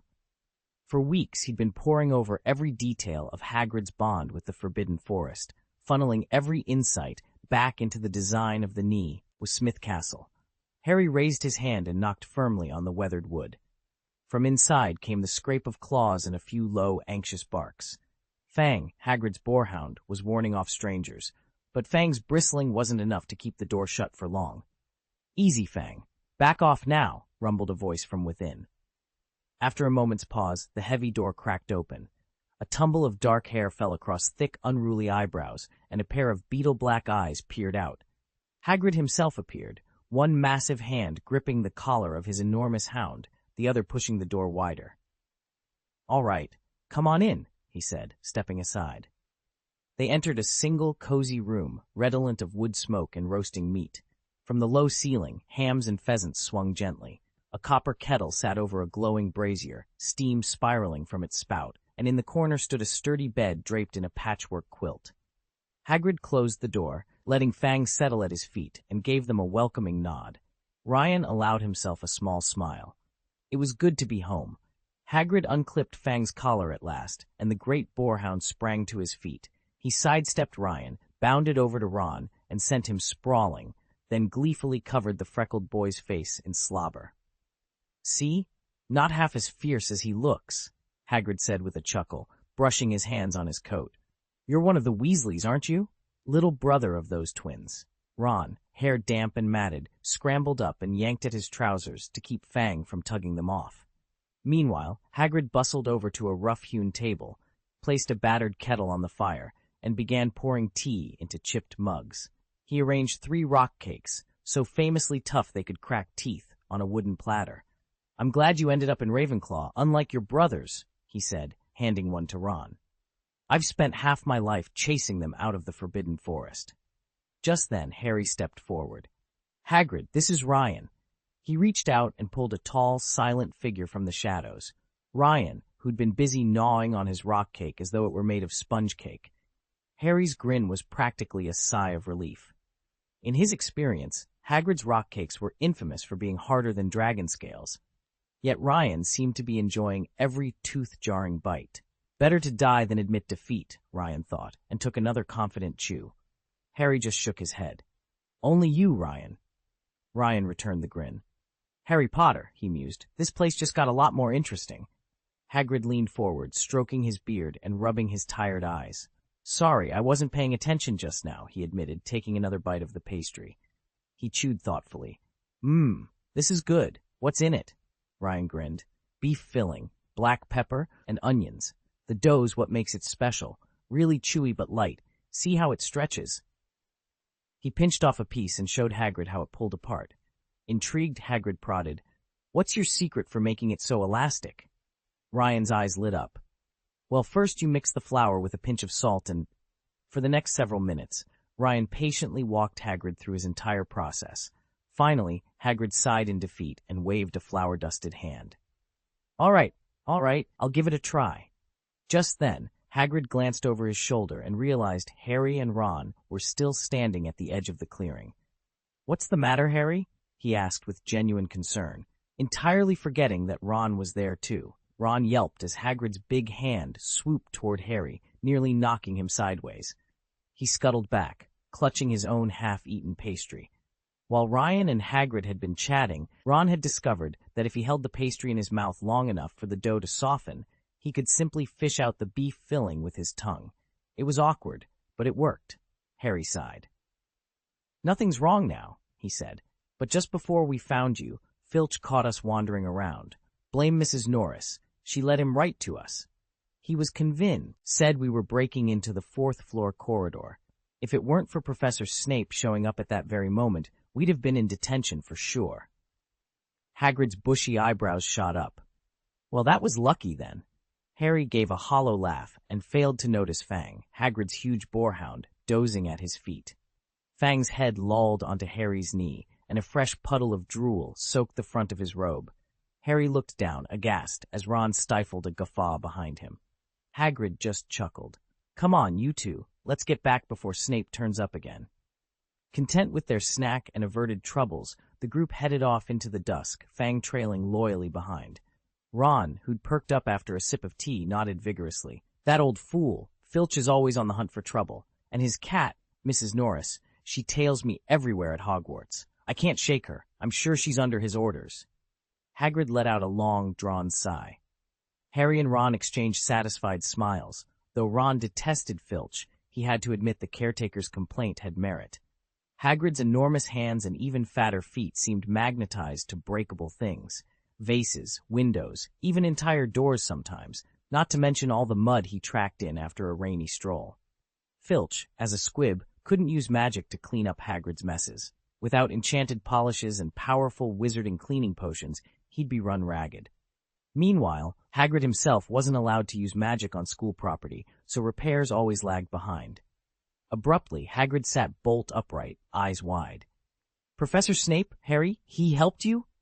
His voice cracked with excitement, as if he'd stumbled upon a buried treasure. Harry blinked in surprise, and Ron, startled from his reverie, reached for another rock cake. What? Is something wrong? Harry asked, frowning. Hagrid's face went a little pink as he realized what he'd blurted. I mean, about him.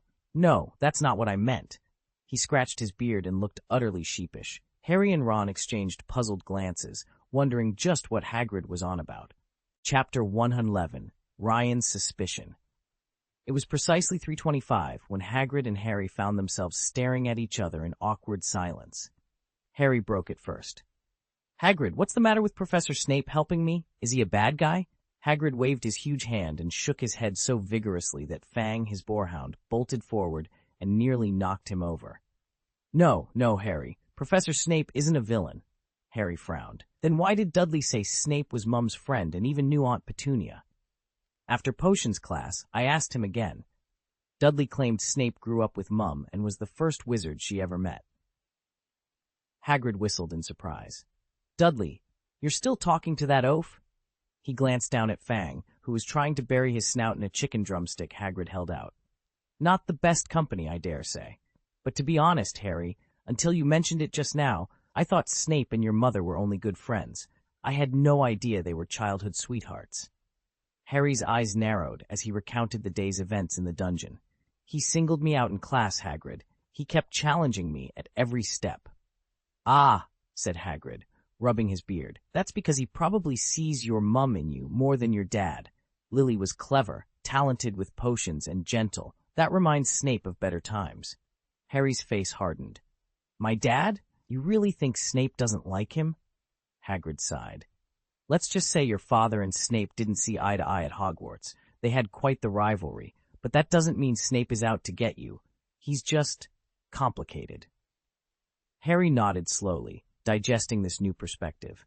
As Fang finally settled down to gnaw on his drumstick, Harry realized there was far more to Severus Snape, and to his mother's past, than he had ever imagined. Hagrid cleared his throat and looked at Ryan thoughtfully. Yes, when they first arrived at Hogwarts, your parents were rivals. He shook his head. I wish I could say more. Harry crouched beside him, whispering, so Ryan really was telling the truth. Hagrid turned his attention back to the boy, who was quietly finishing a slice of cake. At the same moment, Ron seemed to fade into the background, as if his very presence had grown dim. Hagrid laid a hand on Ryan's shoulder. Ryan, how do you know all this? And who exactly are your parents? Ryan set down his fork and met Hagrid's gaze. My father is George Smith. Recognition lit up Hagrid's face. George Smith, that lucky fellow who married Ravenclaw's flower. And that makes you Lucia's son, Hagrid continued, beaming. No wonder so many things suddenly make sense. They talked for a long moment, and as Hagrid encouraged him, Ryan summoned the echoes of his parents' that laughter and the warmth of their smiles from the earliest years he could remember. But with each cherished memory came a fresh ache. He could never tell anyone the truth about their deaths. All their business dealings had been handled by house elves, since in the wizarding world, only a witch or wizard could hold official contracts. It was a fact that left him feeling both protected and painfully alone. It must have been late. Perhaps the room was dimmer than they realized, When Hagrid, having finished telling Ron about Charlie's clever way with dragons, shifted in his chair and accidentally nudged the little teapot warmer on the table beside him. The cozy slipped off, uncovering a small scrap of newsprint folded neatly underneath. Ron glanced over curiously. Harry, drawn by the headline, edged forward.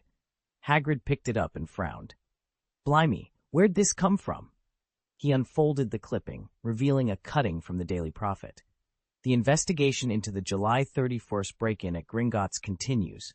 Authorities believe unknown dark wizards or witches were responsible. Gringotts goblins have reiterated that nothing was stolen. The vault, targeted by the intruders, had been emptied earlier that same day. A Gringotts spokesperson declined further comment, stating only, "We have no comment on the vault's contents. Please do know to interfere with this matter." Harry's blood ran cold as he read the words. Over the last few days, he'd experienced an inexplicable trip to the castle's 4th floor, just ahead of Professor Snape's suspiciously well-timed appearance, and had begun to suspect that someone was guiding him, dropping hints that led him straight into restricted territory. He looked up at Hagrid, voice catching. "Hagrid, July 31st? That's the date of the Gringotts break-in. It's my birthday." The half-giant's eyes widened. "Blimey, Harry, that's right. Your 11th birthday. What do you make of it, then?" Harry folded the clipping, a new certainty sharpening in his chest. "Someone knew I'd pay attention to that date. I'm sure. Dumbledore's been leaving breadcrumbs for me." Outside, the wind rattled the windows as if echoing Harry's thoughts. There was more at work here than chance or coincidence, and the path ahead was only just beginning to reveal itself. "It's almost certain we were there when it happened," Hagrid muttered, his voice low. Harry's heart skipped. That battered little cloth bag. Hagrid rubbed his beard, eyes darting nervously. He wasn't one to conceal his feelings well, and Ryan could see he was trying to cover up something. With a dismissive snort, Ryan reached across the table and pressed a rock cake into Harry's hand. Harry winced. The cake was as dry as sand, and his stomach growled in protest. He forced himself to swallow a few bites, then stood. "It's getting late, Hagrid. We'd better head back." He tugged Ron to his feet, and Ryan followed, giving a quick wave goodbye.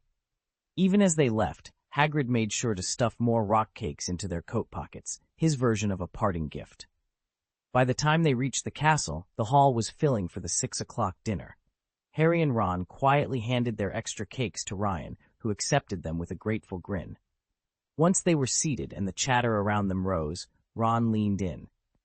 "What did you ask Hagrid just now?" Harry's eyes darkened with thought. "I asked about my birthday. He said he took me to Gringotts for my vault, and mentioned he'd pulled a dirty little cloth bag out of Dumbledore's underground vault. Vault number, I didn't catch which one." Chapter 713. Harry unfolded his copy of the Daily Prophet at the great hall table and pointed to a faded headline. "Here, on my birthday, a dark wizard broke into Gringotts," he said, tapping the paper's crease. Ron looked up from his chicken leg. What was Hagrid carrying in that tiny sack of his? Could it be Ravenclaw's long-lost diadem? Hermione rolled her eyes. "It's called a diadem, Ron, not a crown."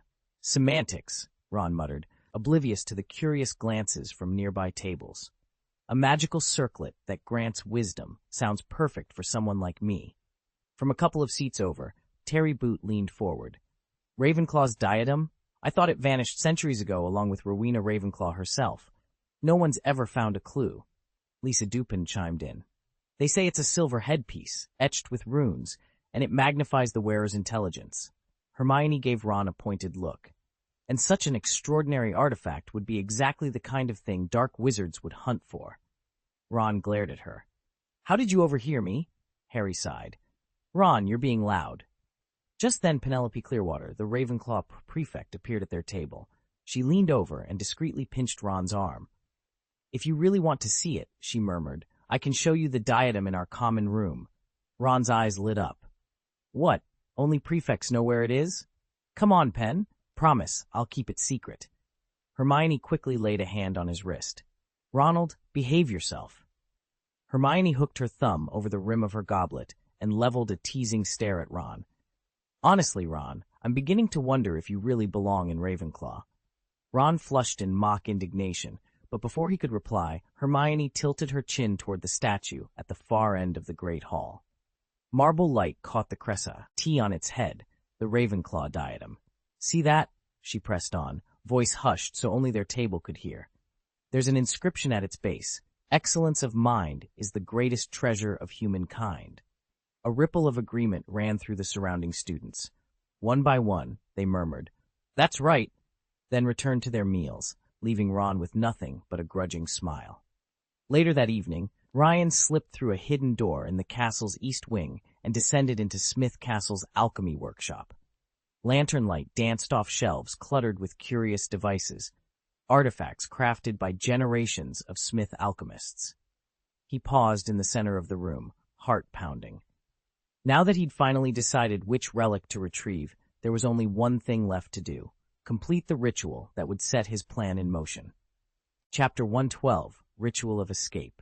By 8 o'clock in the evening, the Ravenclaw common room lay bathed in a soft, golden glow. Most students sat quietly poring over books. There wasn't a scrap of unfinished homework in sight. Ravenclaws prided themselves on diligence, never allowing assignments to linger past the day they were given. Ryan lingered only long enough to exchange a brief greeting with Harry, still absorbed in a tense game of wizard's chess against Ron, then slipped away under the pretense of needing some air. Harry barely looked up in time to see him vanish through the portrait hole. No sooner had the door swung shut behind him than Ryan planted his left foot firmly on the threshold, and in the blink of an eye, he stood in a vastly different place. The ancient stone corridors of Castle Smith, its real, unplastered walls looming around him. "Master, here it is," announced the house elf Jack, appearing at Ryan's side with the utmost deference. In Jack's slender fingers gleamed a crystal-clear phial, its contents swirling with pale, silvery light. Ryan accepted the vial without taking his eyes off it. "This is one of the essential components for forging the moon's phantom body," he said softly. Then he turned to Jack. "Tell me, what conditions must be met to cultivate a superego that truly transcends the self?" Jack's large, anxious eyes met his. "The soul of a wizard who has sinned so deeply that only Googleye's fairy fire could purify it," the elf replied. "A soul stripped of its former self, hollow and remade." Ryan nodded once, gravely. "Precisely. And the other vital element is my own phoenix incarnation." He held the phial up to the torchlight. Within its crystalline walls, the silver light pulsed like a heartbeat. Tonight's ritual would require both, and if successful, Ryan would step beyond every boundary he had ever known. He turned away from Jack and strode down the corridor, every step echoing with purpose. The true work of the Ritual of Escape was about to begin. "The first component," the sorceress intoned, "is the very magic that flows through my incarnation. The wizard's insatiable thirst for immortality and their envy of those blessed with extraordinary gifts. The second requirement is a creature of absolute loyalty, one able to suppress every base desire, no lust for power, no hunger for fame, wealth, or beauty, and whose reverence for my laws eclipses all others. Who else could fulfill that role but you, Jack? And the third, most vital element is 36 wizard souls, each condemned for the vilest of crimes. Above all, they must be true wizards." Ryan's voice was calm as he outlined the 6 ironclad requirements for his ritual. 1. 36 wizard souls. 2. The crimes of those wizards, only their darkest sins will serve as the ritual's essential ingredients. 3. Omitted in our transcript but implied, the proper preparation of the Phoenix incarnation. 4. 14 secret code words: Spiral Stairs, One-Horned Fairy, Ruin Street, Fig Tower, One-Horned Fairy, Teresa's Way, One-Horned Fairy, Singularity, Giotto, Angel, Hydrangea, Unicorn, Singularity, and Secret Emperor. Each word is permanently etched into the Phoenix form as an unerring reminder. Courage, the willingness to relinquish the current incarnation that grants me undying life. 6. The correct location, 28 degrees 24 N, 80 degrees 36 W, under the next new moon. Only there, and then will the final veil lift. He paused, letting each point settle like a weight in the air. "When my Phoenix incarnation absorbs those 36 souls, a new self will be born," he continued, eyes glinting. "But even that new self cannot fully awaken without someone I trust, someone who will speak those 14 words at the crucial moment. Our bond, forged in trust, will merge us into one. A faint, almost imperceptible smile curved Ryan's lips. In that shadow of a grin lay the unshakable confidence of a man who has calculated every variable and knows his victory is at hand. A faint shimmer of light coalesced into a glowing screen before Ryan. He gave a brief nod, and Jack stepped forward through the portal. In the next instant, the two of them, one tall, one short, were standing on the sandy shores of Cape Canaveral, Florida. "Jack," Ryan said, turning to his apprentice, "do you know why I brought you here?" Jack lifted his chin. "We're at 28°24 north latitude and 80°36 west longitude, Cape Canaveral. It's renowned in the non-magical world as part of Florida's Space Coast, right next to the Kennedy Space Center and the Canaveral Air Force Station." "Exactly," Ryan continued. "Cape Canaveral was chosen as a rocket launch site because its location lets us take full advantage of Earth's rotation. The closer you are to the equator, the faster the ground beneath you spins. Launching eastward gives rockets an extra boost from that rotational, effectively a centrifugal force." Jack's eyes gleamed. "Master, I've read about this. For reasons no one fully understands, magical power here is attenuated. Even our spells draw on the same centrifugal principle.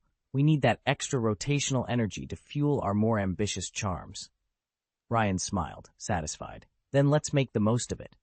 With that, the two magicians made their way inland, already preparing for the extraordinary ritual that awaited them in this nexus of science and sorcery. "Excellent," Ryan murmured, a satisfied smile playing on his lips. He drew his wand, uncorked a small vial, and 36 glowing spheres poured out, drifting lazily until they came to rest on the emerald grass. A wizard's power is born of the soul, an inherent potential to reshape reality itself. Since Ryan first attained immortality, and especially over the last 3 years as his strength surged, he had grown vaguely aware of an unseen scrutiny. As a descendant of the Peverell line, rising through the ranks of magic should have been effortless. Yet the final leap into the 7th-level divine realm brought with it the silent gaze of ancestors who had already transcended to that plane. He could not tell whether their attention signaled aid or opposition. All along, the Smith family had pursued alchemy in isolation, deliberately distancing themselves from conventional spellcraft. Their ancestral home kept no basic grimoire on display. Every fragment of arcane lore was locked away, hidden from prying eyes. Magic was etched into their bloodline, but outwardly their fortress appeared as cold and impenetrable as any war citadel. Not one Smith dared openly acknowledge their heritage. By now, Ryan understood why.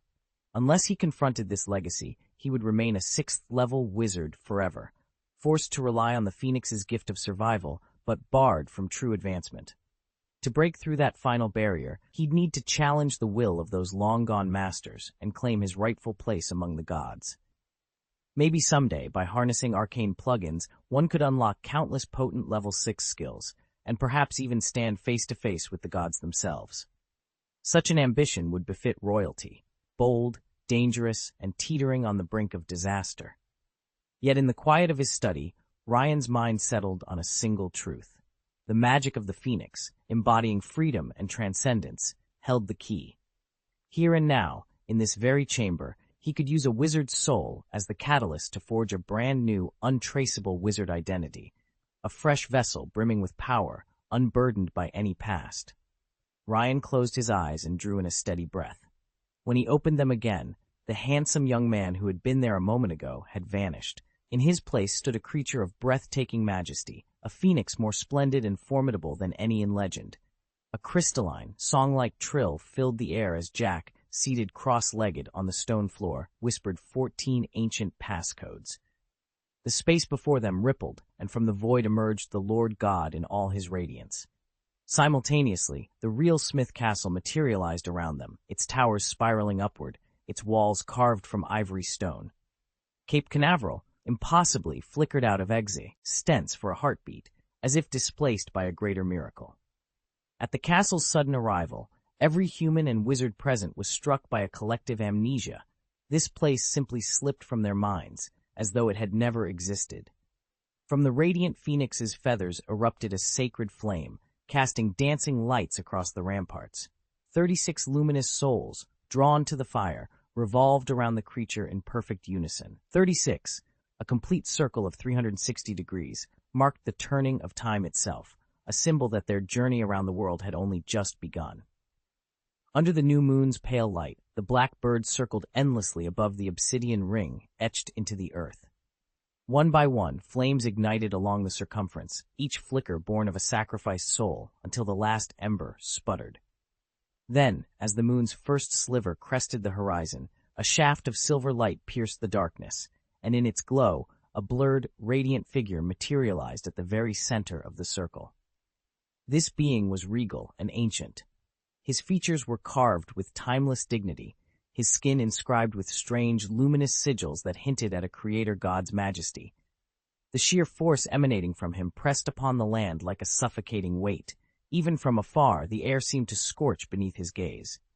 Kneeling at the edge of the circle, the house elf fell silent for a heartbeat before its lips resumed their eerie murmur, a litany of coded words in a calm, hypnotic tone. Spiral stairs, rhinoceros beetle, ruined street, fig tower, rhinoceros beetle, Theresa's way, rhinoceros beetle, singularity, Giotto, angel, hydrangea, rhinoceros beetle, singularity, secret emperor. At the final syllable, the colossal figure's eyes flashed open. In that instant, a profound transformation occurred.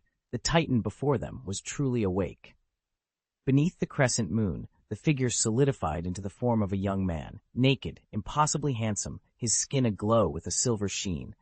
With a sweeping gesture, he summoned a companion spirit, a slender, moonlit wraith that coalesced beside him, its presence humming with ethereal power. He offered a faint smile, then vanished, taking with him the castle that should never have appeared here. Chapter 113, Moon's Phantom. At 10 o'clock that evening, in the true Smith Castle, the great bathing hall was alive with quiet industry. A handsome young man sat alone in a large marble tub, his skin pale beneath the flickering light of the alchemical lanterns. Around him, house elves moved with solemn precision, feeding curious powders and distilled elixirs into the steaming water under the guidance of a glowing crystal orb that hovered in midair.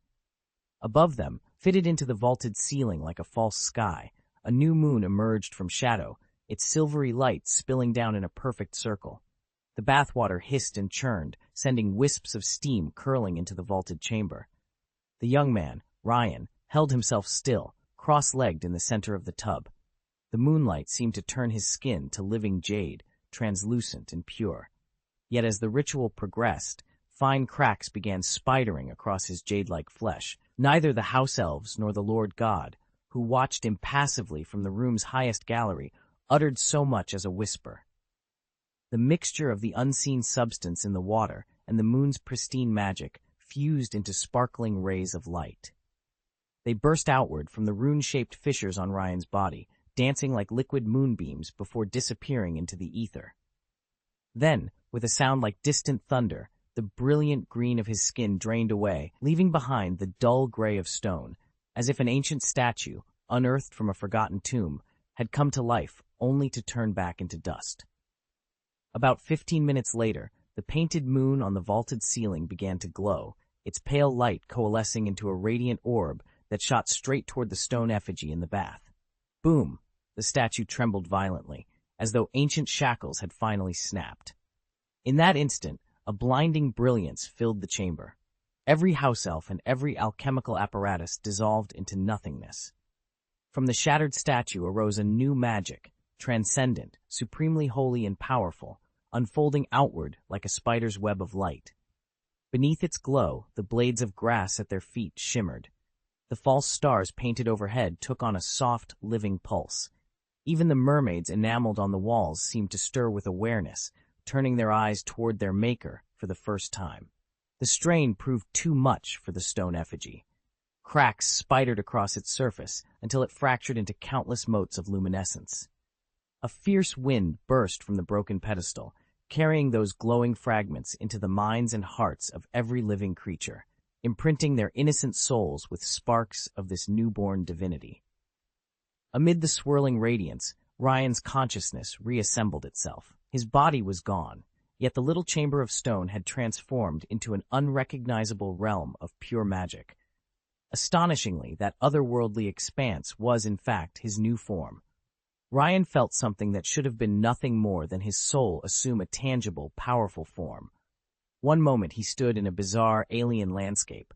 The next, he realized that this realm itself had become his body. He pinched his arm and felt the unmistakable sting of flesh and blood, a reminder that he was more than mere spirit. Before he could fully absorb the sensation, the strange terrain dissolved into a towering silver deity. Nebulae and stardust coalesced into a flowing cloak around its shoulders, while shimmering mermaids, each a guardian of its own galaxy, swam through the cosmic currents. Yet beneath this wondrous spectacle, Ryan detected a familiar emptiness, the sense that he should be the one commanding this primal godhood. A sudden surge of emotion flared within him, and his limbs shook violently. The elegant palace of his thoughts collapsed into chaotic rubble. The foreign land that had been his vessel now contracted, space itself folding inward until it collapsed into a single point. That point of pure spiritual light shot into his mind, filling him with both awe and agony. In an instant, the world exploded and bled, first into a cracked stone statue, then into a fragment of jade, and finally into a miniature spiral galaxy. And just as abruptly, both the luminous dot and the tiny galaxy winked out of existence. When Ryan opened his eyes, he stood alone in emptiness. The silver god, the mermaid guardians, and the cosmic cloak all had vanished, leaving only the echo of a power he had barely begun to understand. Ryan's consciousness flickered. He might as well have been in a trance. Yet in that moment he sensed something profound. He and this world were utterly intertwined. Without warning, a blinding burst of silvery light erupted, too brilliant for any mortal eye to endure. It pulsed like two magnets snapping together, and in an instant the radiance and Ryan fused into one. When the glare subsided, he found himself hovering above Smith Castle. The silver glow had cooled into a sacred flame that, in the space of a heartbeat, took the shape of a phoenix before dissolving into his chest. Ryan inhaled sharply. Of course, he thought. The moon phantom is nothing more than the phoenix incarnation's next evolution. Becoming whole again, returning to its original form, was inevitable. He closed his eyes and pictured the moon's reflection dancing on water, beautiful, serene, and forever beyond reach. Just so was his true self. The body he inhabited in this realm was merely a vessel for his soul. At will, he could dissolve into the moonlight's essence, slipping beyond all tangibility and merging with the luminous silver orb above. From this moment on, anyone who wants to harm Ryan must strike his true self in another dimension. Any attack on his physical body in our world simply dissolves into nothingness. Ryan has become utterly independent of this realm. Even if he reaches level 7, no creature here could detect him. His essence resides in the moon phantom, a separate, self-contained world whose sun is the moon itself, its silver light sustaining every spark of life within. In the moon phantom, nascent souls awaken in ignorance, grow in strength, die, and then return to Ryan, only to be reborn again into this cycle. With each rise and fall, his power swells. This endless loop has forged him into a demigod, lord of his own divine kingdom, with a host of loyal elect at his command. By any Hogwarts standard, he has transcended mortal limits to become something far greater. Now, a slender beam of moonlight pierces the void, slipping through a tiny window in Ravenclaw Tower to spill across a quiet bedchamber. In that glow, Ryan's form coalesces, and he steps back into Hogwarts, unseen and undetected. His new method of dimensional travel has become instinctive. At will, he can dissolve into pure light and reappear anywhere he chooses. This return was nearly 2 years in the making, the culmination of a carefully prepared ritual that has at last brought him home. During Penello's second year at the academy, Ryan finally worked out what he believed to be the most reliable, perfectly balanced method of transformation. He devised an intricate ritual built around 14 arcane codes, each one an essential step in summoning a power capable of hurling a tyrant like Dio straight into the heavens. In his previous life, he'd admired this very ceremony, and if a villain truly as monstrous as Dio ever rose, Ryan planned to use it to send him off to meet his maker. Would that count as ascending to heaven? He didn't care. To Ryan, every detail had to feel utterly inexplicable to ordinary scholars, yet remain flawlessly consistent in logic. The ritual's final component demanded a sacrifice of supreme potency. So Ryan risked the only chance he'd ever have to retrieve the legendary soul vessel from Winsmith's alchemy hut. With it, he captured the trapped essences of the 36 most evil and powerful dark wizards he'd ever brought to justice in Nocturne Alley. Into each soul he carved a spell, adapted from the lore of the Horcrux, then forged their power anew in the searing brilliance of Gubler's fairy fire. With those souls bound and the 14C odes memorized, Ryan stood poised to complete his masterpiece and to decide the fate of any who dared oppress the innocent. All of that frantic business, writing novels, collecting souls, dispensing justice, crafting elaborate props, even spending a small fortune to recreate Smith Castle down to the last turret, was finally behind me. I slipped into my pajamas, tucked myself beneath the heavy curtains of my four-poster bed in the Gryffindor dormitory, and opened a book to read until sleep claimed me. It wasn't long before Ron and Harry tumbled in, followed by the rest of the boys. For the first time that evening, Ron gently shook Harry off, then leaned over to Neville, who was bunked in the bed next to him. In low voices, they mapped out tomorrow's itinerary. First stop, Diagon Alley to pick out new wands, then a detour to Florian Fortescue's ice cream parlor for Sundays, a quick run through quality Quidditch supplies, and, if they had any galleons left, some sweets from Honeydukes. I listened to them chatter about maple syrup custards and the perfect broom polish, smiling at the simple pleasures of student life. Their excitement lulled me into drowsiness, and before I knew it, the soft rustle of the four curtains and the warmth of the bed carried me off into a deep, peaceful sleep. Chapter 114, Heading to Diagon Alley. Saturday morning arrived bright and clear. Ron and Neville had been up before dawn, and by 8 o'clock the rest of the Ravenclaw first years, the Eaglets, as they'd come to be known, were wide awake too, restlessness keeping them from any more sleep. Golden sunlight streamed through the dormitory's tall, arched windows, the blue and bronze drapes fluttering softly in a gentle breeze. Clutching his parchment and quill, Ron was the center of attention. Everyone, except for Ryan, hovered around him, eager to verify the sprawling shopping list he'd laboriously assembled the night before. Their rendezvous with the Weasley family at the Burrow was set for 9:30, but the hour still felt far off. With little else to do, they filed down to the Great Hall for breakfast. At this early hour, the hall was almost deserted. Only the Ravenclaws claimed a large section of their usual table. Here and there, a scattering of students from the other houses dozed over their porridge. Ryan looked around and shrugged. No wonder Ravenclaws barely show up in the original Harry Potter stories, he muttered. Harry was a Gryffindor through and through. He'd skip breakfast any chance he got. If today were one of his days off, I'd bet he'd still be asleep in his dorm right now. The others laughed and settled in, tucking into steaming plates of bacon, eggs, and toast. All around them, wand cases clinked, and the soft murmur of conversation filled the air. For these friends, it wasn't just another Saturday. It was the start of a day brimming with magic, adventure, and the promise of Diagon Alley. After dinner, Ron, Neville, a jittery Harry, and a few other first-years who'd tagged along made their way to the Gryffindor Dean's office on the second floor. To steer clear of Peeves, Harry had politely sent the other freshmen back to the Ravenclaw common room before slipping upstairs with just his two best mates. They hadn't yet reached the door when voices drifted out into the corridor. "Molly, it's been ages," rang Professor McGonagall's surprisingly warm tone. "Minerva, truly, it's such a treat to be back at Hogwarts," came a soft, kindly reply. "I've missed Gryffindor Tower more than I can say." Ron stiffened at Neville's side. Harry peeked around the corner, curious. "McGonagall, how very remiss of you not to greet me first," demanded a third voice, grand, a little stern, unmistakably elderly. "Oh, Augusta," McGonagall teased. "What brings you here? Last I recall, you weren't speaking to me ever since that little charms disaster. I had to save your reputation."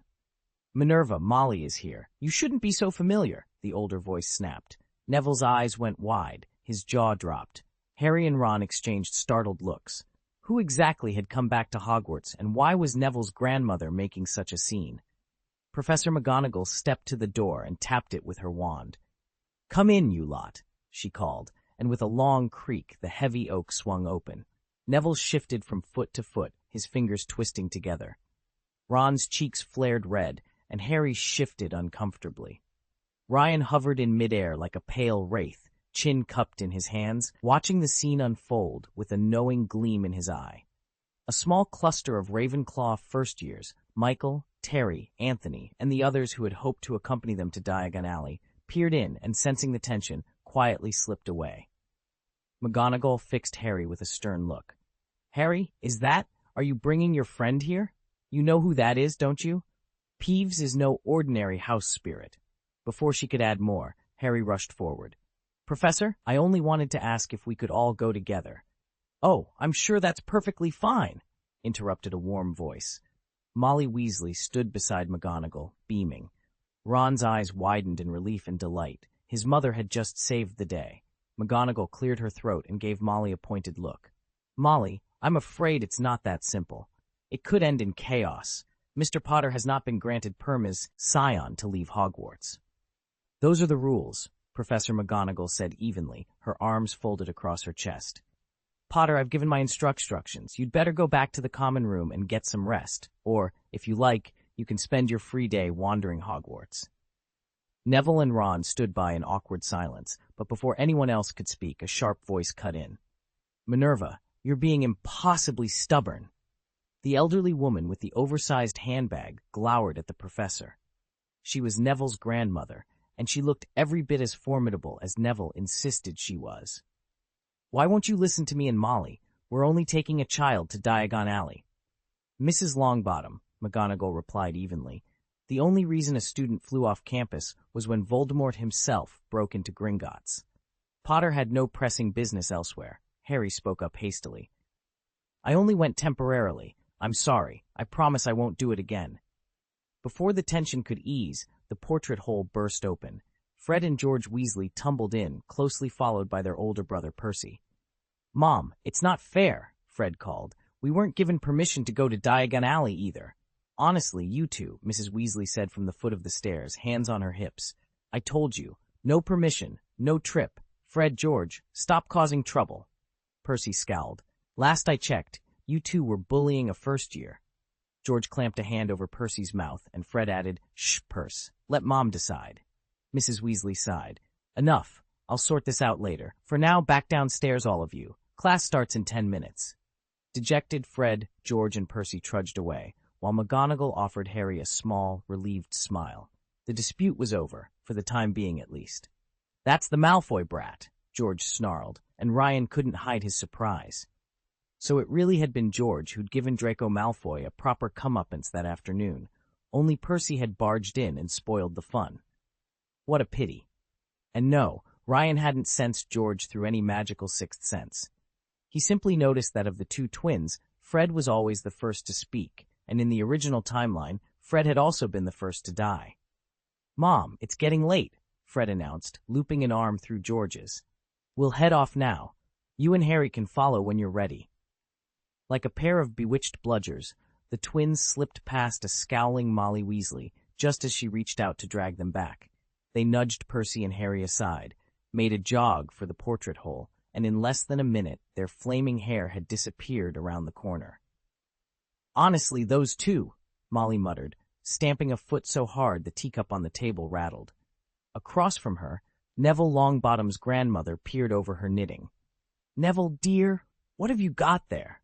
Neville swallowed, glancing down at the shiny gold galleon in his palm. "Professor Flitwick asked me to deliver this," he said, voice steadier than before, but Ryan could still see Neville's fist clench at the edge of the table. His grandmother simply lifted an eyebrow and waited. Professor McGonagall's lips curved in a pleased smile as she examined the parchment. "Very good, Ron. Everything here is perfectly in order." Ron exhaled sharply and handed the list back to Harry. "See, Professor? Nothing prohibited." With a discreet sigh, Harry seized the moment to slip away, not wanting to be the last one standing under McGonagall's inscrutable gaze. At her signal, each student reached into the pewter box beside the fireplace and pinched out a little pile of glittering powder. One by one, they stepped forward, tossed their handfuls into the hearth, and watched as the flames flared bright green, shooting up taller than Ron's head. Amid the roar of magical fire and the fading hubbub of Diagon Alley, each witch and wizard vanished in the emerald blaze. Harry landed with a soft thud on cold stone. He glanced over his shoulder. Behind him stood Ryan, leaning casually against the fireplace's edge. Harry blinked. He hadn't noticed Ryan slip through. Of course it was deliberate. Now that Ryan had perfected his moon illusion, there was no need to retreat into the phantasmal corridors of Smith Castle to dodge a perceptive wizard like Harry. He could finally reveal himself. "Nice timing on my part," Harry muttered, giving Ryan a wry look. Then he squared his shoulders and added aloud, "At least this afternoon, Roger Davis from third year is hosting a Quidditch seminar in the student lounge. Should help us get up to speed." "Yeah, but I never expected Professor McGonagall to be that strict," Ryan teased, feigning exasperation for Harry. Once they'd settled back in the common room, Harry launched into a detailed rant about every stern warning McGonagall had issued. Ryan just curled his lips into a knowing smile and continued happily munching his melon. Chapter 115, The Origins of Quidditch. It was just after noon, and Ryan and his friends hurried back to the Ravenclaw common room. On the way, he ran into Seamus Patil in the corridor. After a quick greeting, Seamus mentioned that Gryffindor had no special lectures or activities this week, neither did Hufflepuff or Slytherin. Ravenclaw was the only house with an event on the calendar. Ryan shook his head in mild amusement. What kind of favor was this? Inside the common room, a handful of students, Hermione Granger, Lisa Dupin, and a few other younger witches, had gathered in one corner. In the center of the room stood Roger Davis, who'd somehow procured a small blackboard. He jotted down 3 main points. 1. The evolution of the broomstick. 2. Ancient broom games. 3. The precursors to modern Quidditch. As Harry Potter entered, Roger offered him a warm nod. If you've ever read Kenilworth Wisp's book, The Amazing Quidditch, also published as The Origins of Quidditch, you'll recognize these as his chapter titles. He paused and scanned the group. So, does anyone know anything about Kenilworth Wisp himself? Anthony leaned forward, eyes bright with excitement. I've been digging around, and it turns out Kenilworth Wisp is Quidditch royalty. Roger raised an eyebrow. Really? He's written several definitive books on the sport. Miracle at Wigtown, He Flies Like a Madman, Dangerous Day at Llewellyn, and the exhaustive Beating the Bludgers, a study in defensive tactics. On top of that, he's a serious collector of vintage broomsticks. Oak Arrow 79, Moon Dream, Silver Arrow, you name it. Anthony grinned. And if that weren't enough, he never misses a Wigtown Wanderers match. You'll spot him in the stands at every single home game this season. Roger chuckled. That's impressive, but since I'm not a professor, I'm afraid I can't award you extra credit for turning in a report on his life story. Anthony laughed. Fair point, but speaking of the Wanderers, you can't talk about them without mentioning the Parkins clamp. Ah, the clamp, Roger said, leaning back. 2 chasers swoop in from the wings while a third barrels straight at the opponent, traps them in midair, cuts off every avenue of escape. Exactly, Anthony agreed. It's brilliantly effective and brutally ruthless. Roger's face darkened. Classic Slytherin trick, if ever there was one. I still can't believe something that cruel hasn't been banned yet. Professor Roger beamed broadly, flashing 8 perfect teeth. All right, any Wigtown Wanderers fans here? I've lectured enough. You're due a break. How about someone from the class give us a proper introduction? Ryan caught Roger's confident smile and was reminded of Lockhart's grand entrances. Before long, a hesitant voice sounded from the back row. I can do it. Go ahead, Roger encouraged. A tall, sandy-haired freshman rose and cleared his throat. Good morning, everyone. I'm Michael Koner, a first year. I'll introduce the Wigtown Wanderers. Michael strode to the front of the room. The Wanderers were founded in 1444 by Walter Parkin and his 7 children. They're famed not for brilliant plays, but for their signature weapons. Each player holds a wand in one hand and a meat cleaver in the other. Never a broom. A ripple of astonishment passed through the students. Michael pressed on. That's because the Parkins were butchers by trade.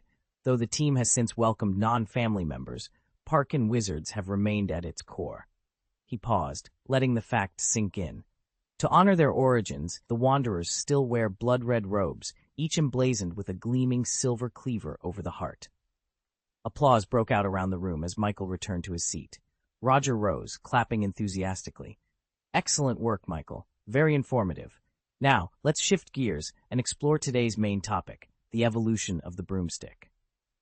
Now, let me share a bit of trivia, an homage to Ravenclaw.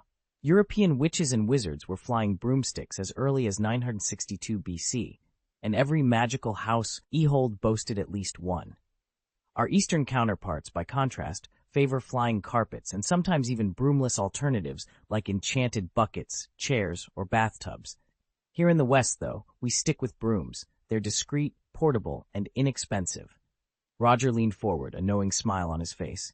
Even if a muggle spots us on our brooms, he said, we vanish before any questions or excuses are needed. He glanced around at the eager faces before him. But the very first broomsticks weren't anything like the sleek, comfortable ones we have today. In those days, wizards treated brooms purely as a way to get from point A to point B, not as a means of entertainment. He cleared his throat. If you dared to fly one of those early brooms any great distance, the Scottish wizard Gutley Lachlan will tell you exactly what happens. Splinters, bruises, and bumps all over your backside. Picture it, a thick, unpolished ash branch, knobby and unforgiving, with a few hazel twigs haphazardly tied to one end.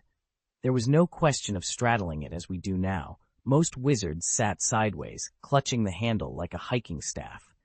Even then, they had to tack cotton padding onto their trousers just to survive a short trip.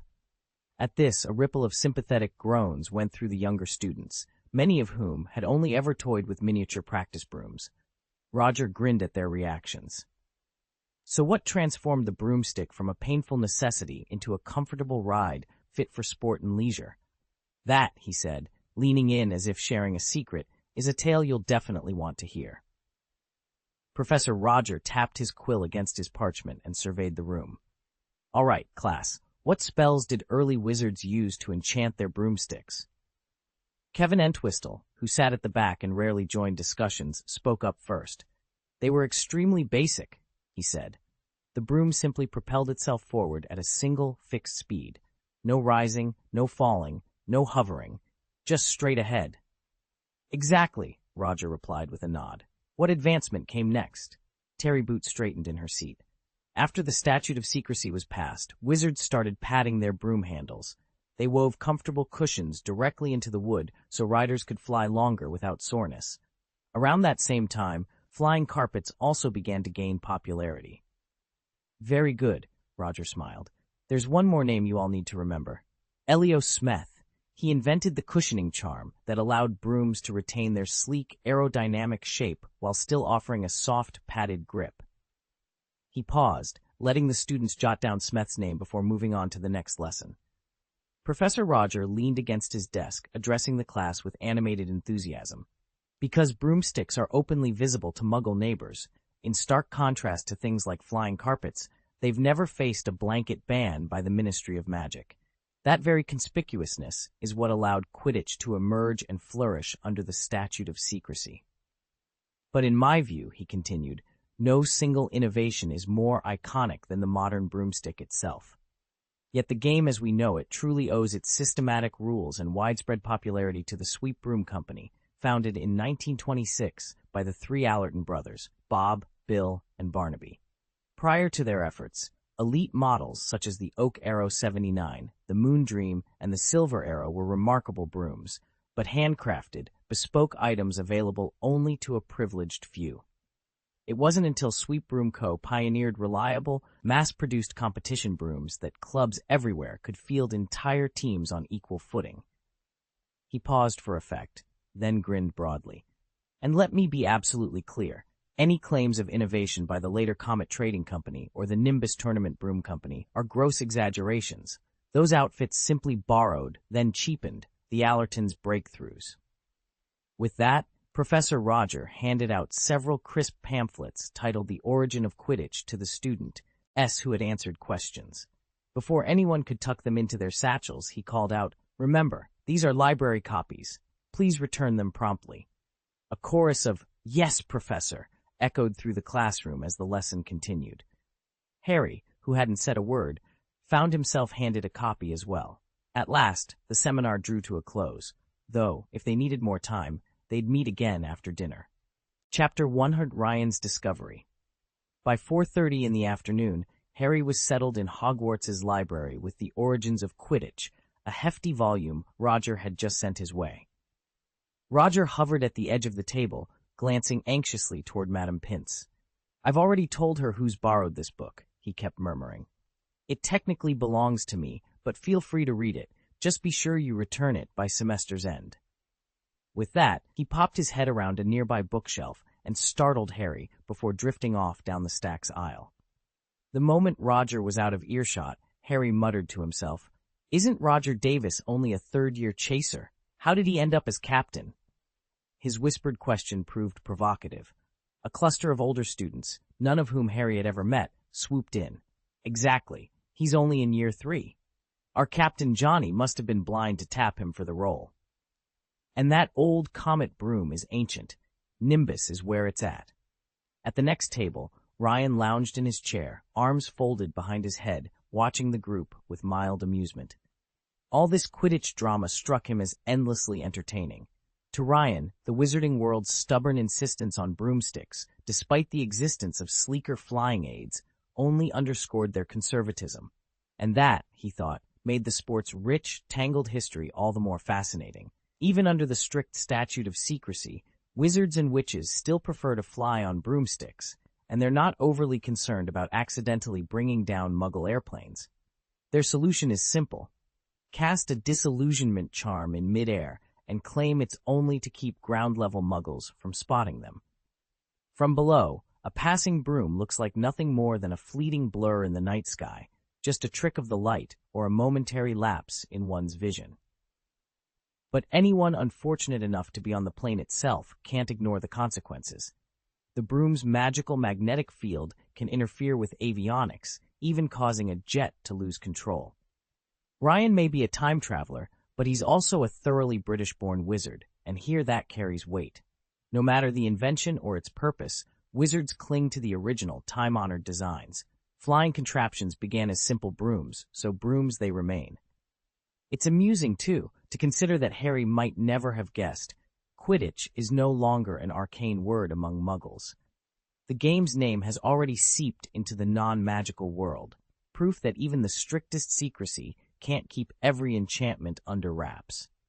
Quidditch Origins isn't hidden away in the wizarding world. It's sold openly in Muggle bookstores, and every penny of its royalties goes straight to the Comic Relief Foundation. Founded in 1985, when Harry was only 5 years old, the charity has now collected a staggering $174 million over 34 million galleons. To ensure no one reads it without paying, the book is magically warded. If you manage to flip through every page without handing over your license to buy, your pocket money simply vanishes as an automatic donation. In truth, the International Statute of Secrecy acts more like a polite suggestion than a hard rule. Any witch or wizard with real power knows that generosity goes a lot further than reprimands, and nobody has ever complained about this fundraising racket. After all, Albus Dumbledore himself quietly helped set up the Comic Relief Foundation and oversaw the enchanted publication of Quidditch Origins, yet not a single soul has accused him of breaking wizarding law. His motive was straightforward: to give Muggles a glimpse of magical life, to show them that wizards have the same capacity for laughter and tears as anyone else. Why was this book chosen? Simple, because it chronicles a purely fictional sport, yet it's Hogwarts' most beloved volume. When Dumbledore asked for a master copy to send into the Muggle world, Madame Pince nearly exploded. She complained that Quidditch Origins was subjected to more abuse than any other book in the library. Manhandled by clumsy hands and feet, splattered with drool, bent and battered beyond repair. To Dumbledore, however, that was the highest praise a book could receive.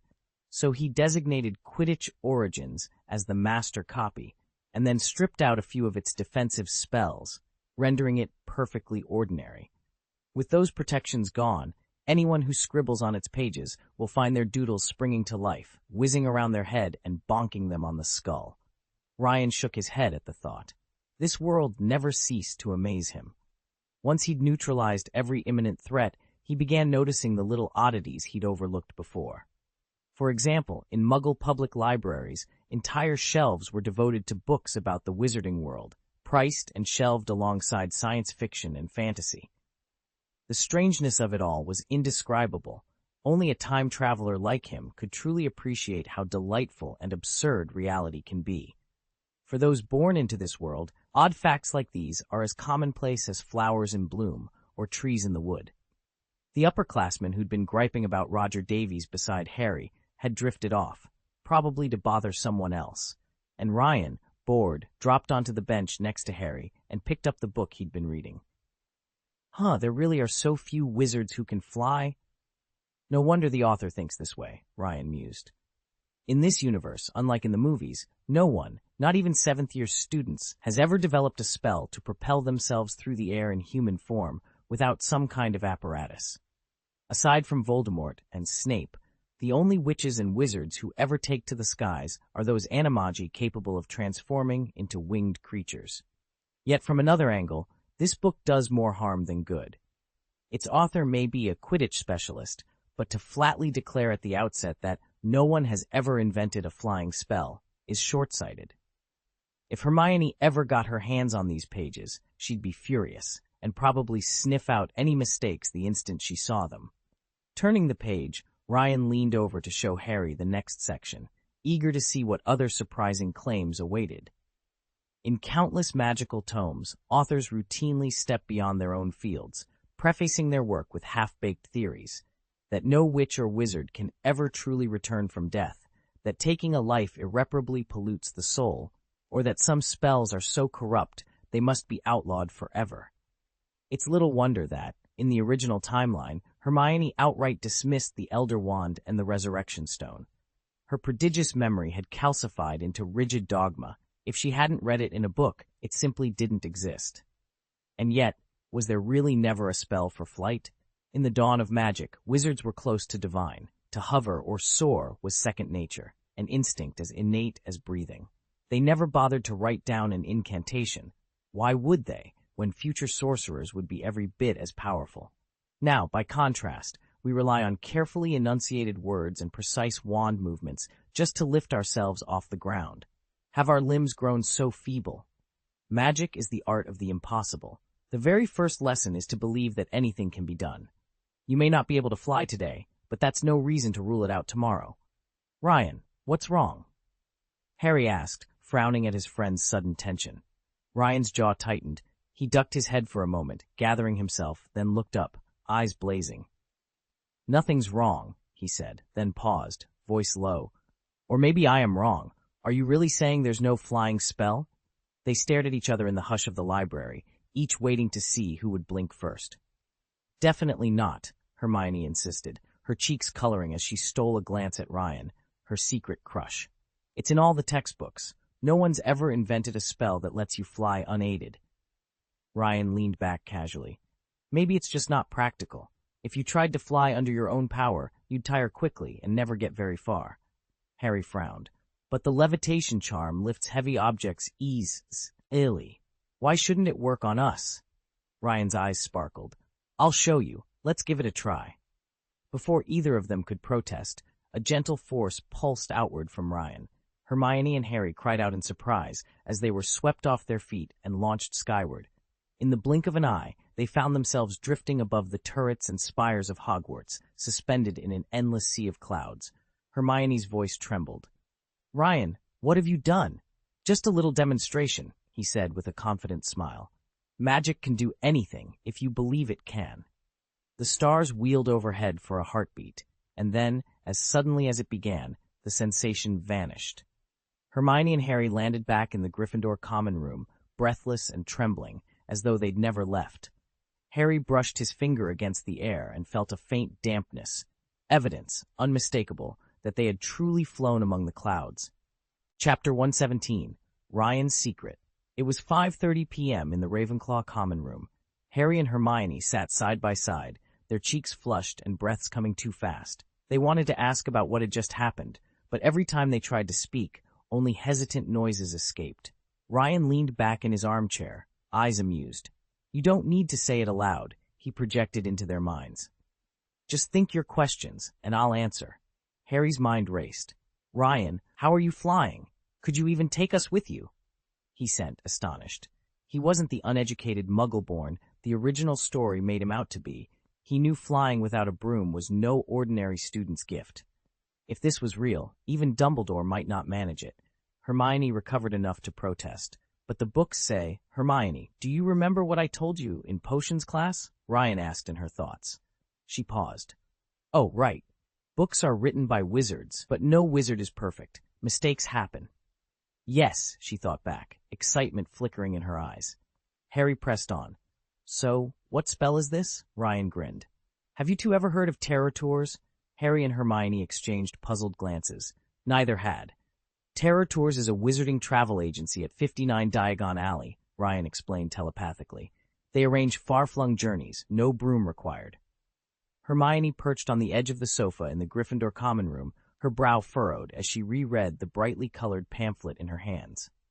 Across from her, Harry leaned forward eagerly, while Ryan, the newest member of their study group, flipped the brochure closed with a flourish. If you're a young wizard and no adult is willing to chaperone, you can still take this all-exclusive tour for just 70 galleons, Ryan announced, grinning. Hermione's eyes widened. 70 galleons? That seems astonishingly cheap. For anywhere, let alone the places this promises to go. She tapped her finger on the brochure. Vampire Castle in Romania, the zombie trails of India, and Atlantis? Under the sea? Ryan nodded. That was my reaction, too. But it's real, at least according to the firm. He leaned back, sharing what he'd learned.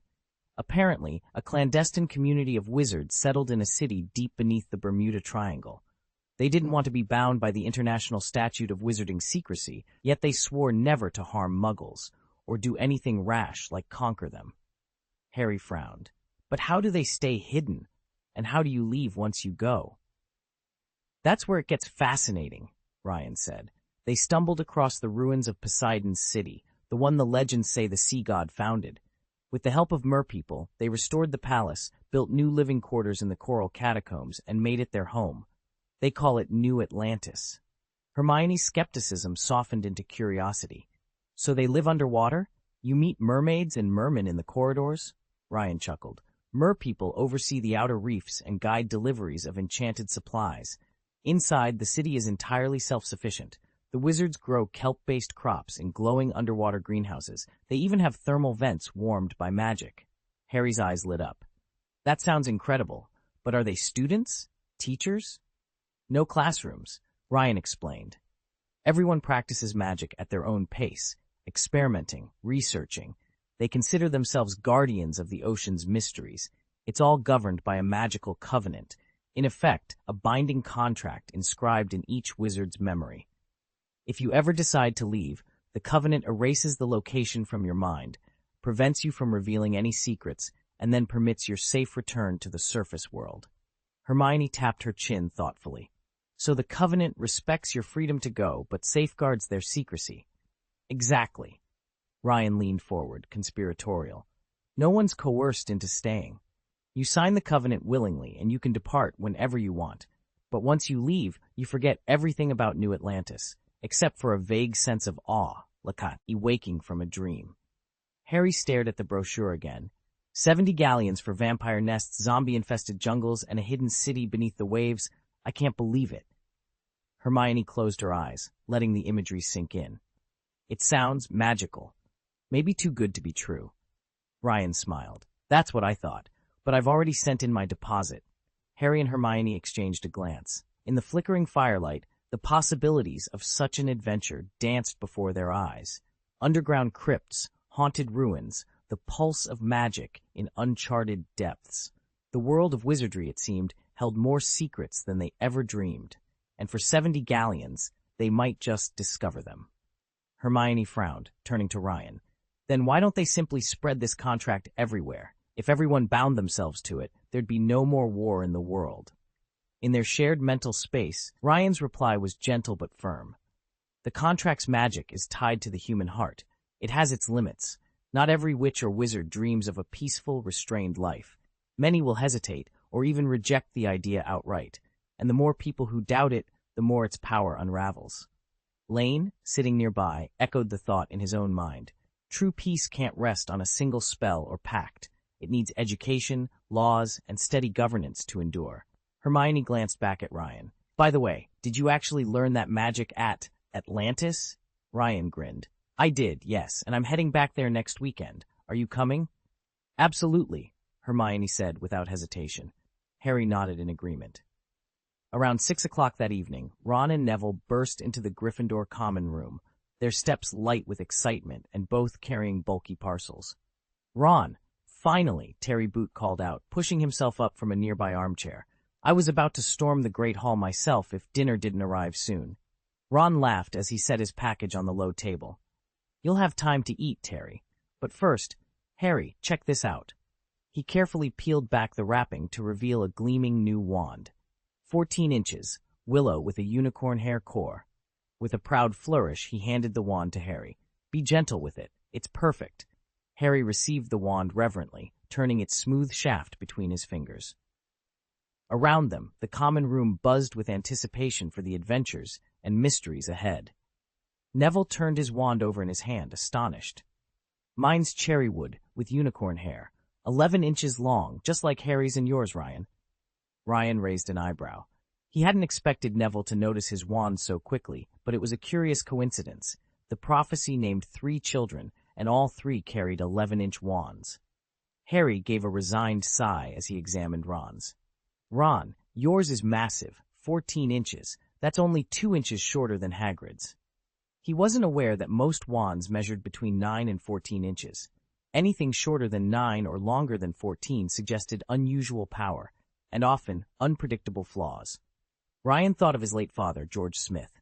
George's wand had been just 6 inches long, and its magic was wildly unstable, prone to explosive surges. He died in one such magical blast. And then there was Rubeus Hagrid, the Hogwarts gamekeeper. A half-giant wizard of legendary lineage, Hagrid descended from the Thunderborn Hagrids, champions of the Forbidden Forest, keepers of monstrous creatures, and scions of the ancient Dragon Lord. His 16-inch wand was perfectly suited to his enormous strength and storied heritage. Harry often wondered why Ollivander had let him try a mere 7-inch maple wand in the first place. Was it because the wand maker sensed something peculiar, perhaps an imperfection, in the boy? Mr. Ollivander had been so meticulous about the materials and lengths of both Hagrid's wand and Harry's father's wand that it struck Harry as odd he'd paid so little attention to the wands of other witches and wizards. Surely the wood and measurements weren't mere ornamentat, ion, and yet Ollivander never hinted that wand length alone could harbor a secret curse. It occurred to Harry that there might be more than logic at work, some old superstition hiding behind the wand-maker's counter. In folklore, holly and oak have long been considered natural adversaries. Harry's own wand was fashioned from holly, while Sirius's had been made of oak. Years ago, when Bella, an obscure but fearsome witch, had cast a fatal hex on Sirius in front of Harry, the boy's holly wand had felt impossibly weak. Later, deep in the Forbidden Forest, Harry truly faced death, with Hagrid's sturdy oak wand barely holding back the darkness. And when he was only a baby, Sirius had been torn away from him and imprisoned behind the same bars that once shielded Harry's own life. When they finally reunited, they nearly met their end again at the hands of Dementors. All these threads, wand length, wood type, ancient rivalry, seemed bound together by fate. But fate's hand had first dealt Harry a crueler blow still. On the night he met Hagrid, he was swiftly whisked away to number 4, Privet Drive, to live with his Aunt Petunia and Uncle Vernon. There, in a cramped cupboard under the stairs, Harry's true life began, one of loneliness, hardship, and the faint, unquenchable hope that someday magic would come to his rescue. Looking back over Hagrid's time at Hogwarts, it was no wonder the staff kept one wary eye on him. In Harry's first year, he'd nearly been sent to Azkaban for that dragon egg incident. In the second, he'd actually ended up in prison, thanks in part to Harry's own involvement. By the third year, another teaching mishap had almost cost him his job until Dumbledore stepped in. In the fourth, Rita Skeeter had outed him as a half-giant, and in the fifth, Umbridge had managed to expel him from the school altogether. As they made their way to the Great Hall for dinner, Ryan shuddered at the litany of disasters. Surely Hagrid wouldn't pick on Harry in the 6th and 7th years. He must have learned his lesson by now. He shook off the uneasy thought, fell in step with Harry, and followed the rest toward the long, candle-lit tables. Ron and Neville trailed close behind, nervously fingering their wands as if trying to coax out some hidden oil. When they passed Malfoy, Ron didn't hurl a single insult. Instead, he offered a friendly grin. Malfoy, still mortified by Harry's earlier confession, froze. He shot Harry one quick, baffled look, then spun on his heel and fled as though wings had sprouted on his heels. Harry shifted in his seat, staring at his untouched lunch. Finally, he cleared his throat and spoke in a low tone. "Ron, what stance do you think I should take with Malfoy from now on?" Ron froze mid-spoonful, eyebrows shooting up. "Malfoy? He was just here a minute ago." Harry folded his arms. "Exactly. But did you notice how he behaved back in the corridor? I can't decide whether to treat him like a sworn enemy or keep my guard up without making things worse." "Honestly, Harry," Ron said, rubbing his temples, "I'd love to give you a straightforward answer, but I'm not sure there is one. On the one hand, he's a Slytherin, and on the other, what we saw, that wasn't just posturing." Harry sighed. "He's let people see a side of him we've never known. I expected him to play the usual Malfoy game, not." "Look," Ron interrupted, placing both hands over his rumbling stomach. "Can we save this for after we eat? I'm starving." Harry couldn't help but smile. "All right, let's eat." They turned back to their plates, the question of Draco Malfoy's true motive set aside for the moment, at least until the last bite. Chapter 118, Roger Davis Comes to the Rescue. By 7 o'clock in the Ravenclaw common room, Ron Weasley was practically vibrating with excitement. He'd just returned from Diagon Alley, boasting that he'd acquired a wand passed down through generations of Ollivanders, and everyone within earshot crowded around to hear every detail. In fact, this was the 4th time Ron had unwittingly become the center of attention. The first had been when he'd secured the coveted Skywalker Gold card. The second had followed his arrival at Hogwarts, when word of that card spread like wildfire. The third came at the start of term, when classmates pressed in around him, all desperate for a glimpse of the legendary Devil Passport, the rarest of the golden cards. Now here he was again, fielding questions, with a handful of gleaming galleons clutched in his hand. Harry, sitting nearby with Hermione, listened with amusement. He'd already heard Ron's story from Neville, and at first it lined up perfectly. Ollivander had called him a particularly picky customer, and he'd tested more than 10 wands before finding the one that suited him. But as Ron told it now, the tale had grown richer. One wand had allegedly spit out sparks, another had almost flown from his hand, and all the while Mr. Ollivander hovered by, awestruck. Harry smiled, knowing that by the 5th or 6th telling, Ron would have added a dragon's roar or two. Yet, for all its embellishments, the core truth remained. Ron had found his perfect wand, and in doing so had once again captured the entire common room's attention. An hour later, Ron was recounting a mysterious, almost legendary tale of how the wands in Ollivanders had greeted him. The moment he stepped into the shop, every wand on display trembled, as if bowing in salute, each vying to become his servant. But Ron refused their silent entreaties. Instead, he crossed to a dusty window display and plucked from its faded purple cushion a solitary wand. At once, Ron became the center of attention.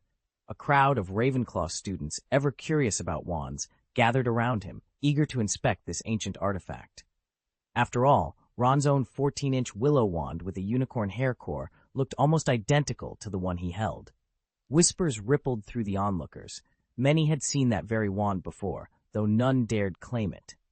Only when a senior Ravenclaw stepped forward and pointed out a subtle difference, Ron's wand, tipped in a gentle arc, did the excitement finally subside. Seizing the chance to quell further speculation, Ron steered the conversation away from wands and onto safer ground. Just as Ron was about to throw in the towel, he fished out his secret weapon, the so-called Devil's Passport, and fanned it out as if he were ready to sell it right then and there. At that moment, the doors swung open, and in strode Roger Davis, fresh from his Quidditch training. He paused at the entrance, took in the crowded room, and beamed with that irresistible, self-assured smile of his. Ryan, watching Ron's mortified expression from the back row, could only shudder. How someone so undeniably handsome could contort his features into such a cheesy grin was beyond him. In Ryan's past life, he'd seen an interview arguing that actors, especially those blessed with looks, shouldn't mug for the camera or strike their best face. Authenticity, it said, wins every time. Roger Davis's over-polished charm was exactly the kind of thing they warned about, just like the notorious case of Huang Mumin. "Wow," Roger called out, his eyes bright. "I never imagined so many of you would turn up for my lecture this afternoon." He paused for effect, then shrugged with mock wariness. "I'm exhausted from training, but I wouldn't miss showing you all what makes Quidditch so magical." With that, he clapped his hands and gestured toward the makeshift pitch. The room buzzed with anticipation, Ron's stunt quickly forgotten, eager to be swept up in the world of Quidditch by its most charismatic ambassador. Though a few students exchanged puzzled glances, Ron's spontaneous applause set off a ripple that swept the room, and soon everyone was clapping. Seizing the moment, Roger Davis strode over to a spare chalkboard tucked in the corner and chalked a quick check mark beside the heading, "Evolution of the Flying Broom," signaling that the first topic was complete. A handful of younger Ravenclaws, the Little Eagles, as they were jokingly called, had been preparing to drift out of the lecture hall, but when they heard that the class was just getting started, they slid back into their seats. Roger surveyed the attentive faces before him and, no surprise, showed exactly why he was chosen captain of the Ravenclaw Quidditch team. With a casual wave of his hand, he drew the students back into focus. "All right," he began, rubbing his shoulder where he'd taken a blow during practice. "I just wrapped up a match, and I'm a bit worn out, so I won't repeat everything we covered under the first title. If you'd like more detail, feel free to check out The Origin of Quidditch in the library." Today, we're moving on to broomstick games in general. Quidditch is just one of many. To appreciate why our ancestors loved these airborne sports, we need to know what they actually played. So, let's start with a quick overview of some common broomstick competitions. Professor Roger cleared his throat and gestured at the enchanted blackboard behind him, where images of long-forgotten broomstick contests drifted across the surface. "Some of these games no longer exist," he began. "Some have been preserved in one form or another, and others have evolved into modern sports, most famously Quidditch." He tapped the board, and a series of titles glowed into view. The Swedish annual broomstick competition, the ancient German bollard show, the Irish stilt fire barrel, the Scottish head cauldron, the aerial collision of Devon, the inverted broom of Herefordshire. I've given you all a few hours to review the origin of Quidditch. Can anyone tell me which of these sports were ultimately cancelled? Roger asked. A second-year student, his chin marked by a distinct cleft, raised his hand. "The German bollard show and the Scottish head cauldron both died out, Professor." "Correct," Roger said, nodding approvingly. "Today we'll examine exactly why the Ministry of Magic banned those two events, starting with the German bollard show." He waved his wand, and a faded illustration of a tall stone pillar appeared, the top of which was crowned by a large, leathery bladder. Despite its name, the bollard show isn't about defending the pillar itself, Roger explained. The real objective is to guard this, the dragon bladder, fastened atop it. Teams compete to keep it intact against all comers. He paused to let the class absorb this. "Now, let's talk about the equipment. In the bollard show, you need 4 specialized props." With that, the professor summoned a set of slender poles, curved shields, and leather padding, preparing to demonstrate how the game was once played, and why it ultimately proved too dangerous even for the wizards of old. Here is a revised, polished version. The crucible on Scotland's head is the wildest and deadliest of all the old wizarding sports. It requires 4 essential items. 1. A 20-foot pole, topped with an inflated dragon bladder. 2. A length of rope. One end is secured to the top of the pole, the other to the waist of the pillar guardian, so that he or she can never drift more than 10 feet from the summit. 3. A magic wand, which the guardian uses to fend off any attacker who tries to stab the bladder. Number 4. 2 broomsticks. The guardian's is ordinary, but the attacker's brooms are specially tipped to pierce the dragon bladder. On paper, it sounds like a fair contest, but in practice, it wasn't. Once people realized that a skilled wand wielder could keep all challengers at bay indefinitely, the sport was deemed hopelessly unbalanced. Worse still, the sharpened broom handles proved lethal far too often. By the 14th century, the crucible had been outlawed entirely. As a Ravenclaw, let me warn you, now that you know what's involved, please resist the urge, especially if you're one of those impulsive Glen or Fendo students, to try this sport on a dare. Roger recited the rules with deliberate precision. First, 12 crucibles. Second, 1 belt. Each participant must fasten a crucible above their head with the belt to ensure their own safety. He paused when he noticed Michael snickering a few feet away. This isn't a joke, Michael. Once you hear the next instruction, you won't be laughing. Michael wiped a grin off his face. All right, I'm not laughing, but I think you're wrong about the bollard setup. It should involve 5 separate props. You can't lump stone pillars and dragon bladders into the same category. He spoke with the confidence of someone used to pushing back, and his dark skin masked a faint flush on his cheeks. Only Ryan, watching closely, saw Michael's momentary embarrassment. At 8:25, the lively chatter in the Ravenclaw common room ground to an abrupt halt. A hush fell over the dozen or so students clustered in the corner, proof, once again, that too many brilliant minds in place can sometimes be a liability. Seated among them was Makona, no doubt the sharpest tool in the box. In the original timeline, he'd been the model Ravenclaw Quidditch captain until Dolores Umbridge banned Harry from playing in 5th year. Undeterred, Gryffindor had beaten Ravenclaw without him anyway. Furious, Makona had gone home and bad-mouthed the entire Gryffindor team to his then-girlfriend Ginny Weasley, only to discover she'd been listening with one ear and ignoring him with the other. They'd broken up, he'd poured his consolation on Cho Chang, and the rest, as they say, was history. Yet even then, when it came to defending Hogwarts, Makona had stood firm alongside everyone else. Far from a nuisance, he'd proved his mettle when it counted. Tonight, though, the lecture had stalled. The professor fixed the students with a patient stare, waiting for someone, anyone, to contribute. After a moment of tense stillness, Makona cleared his throat and spoke up.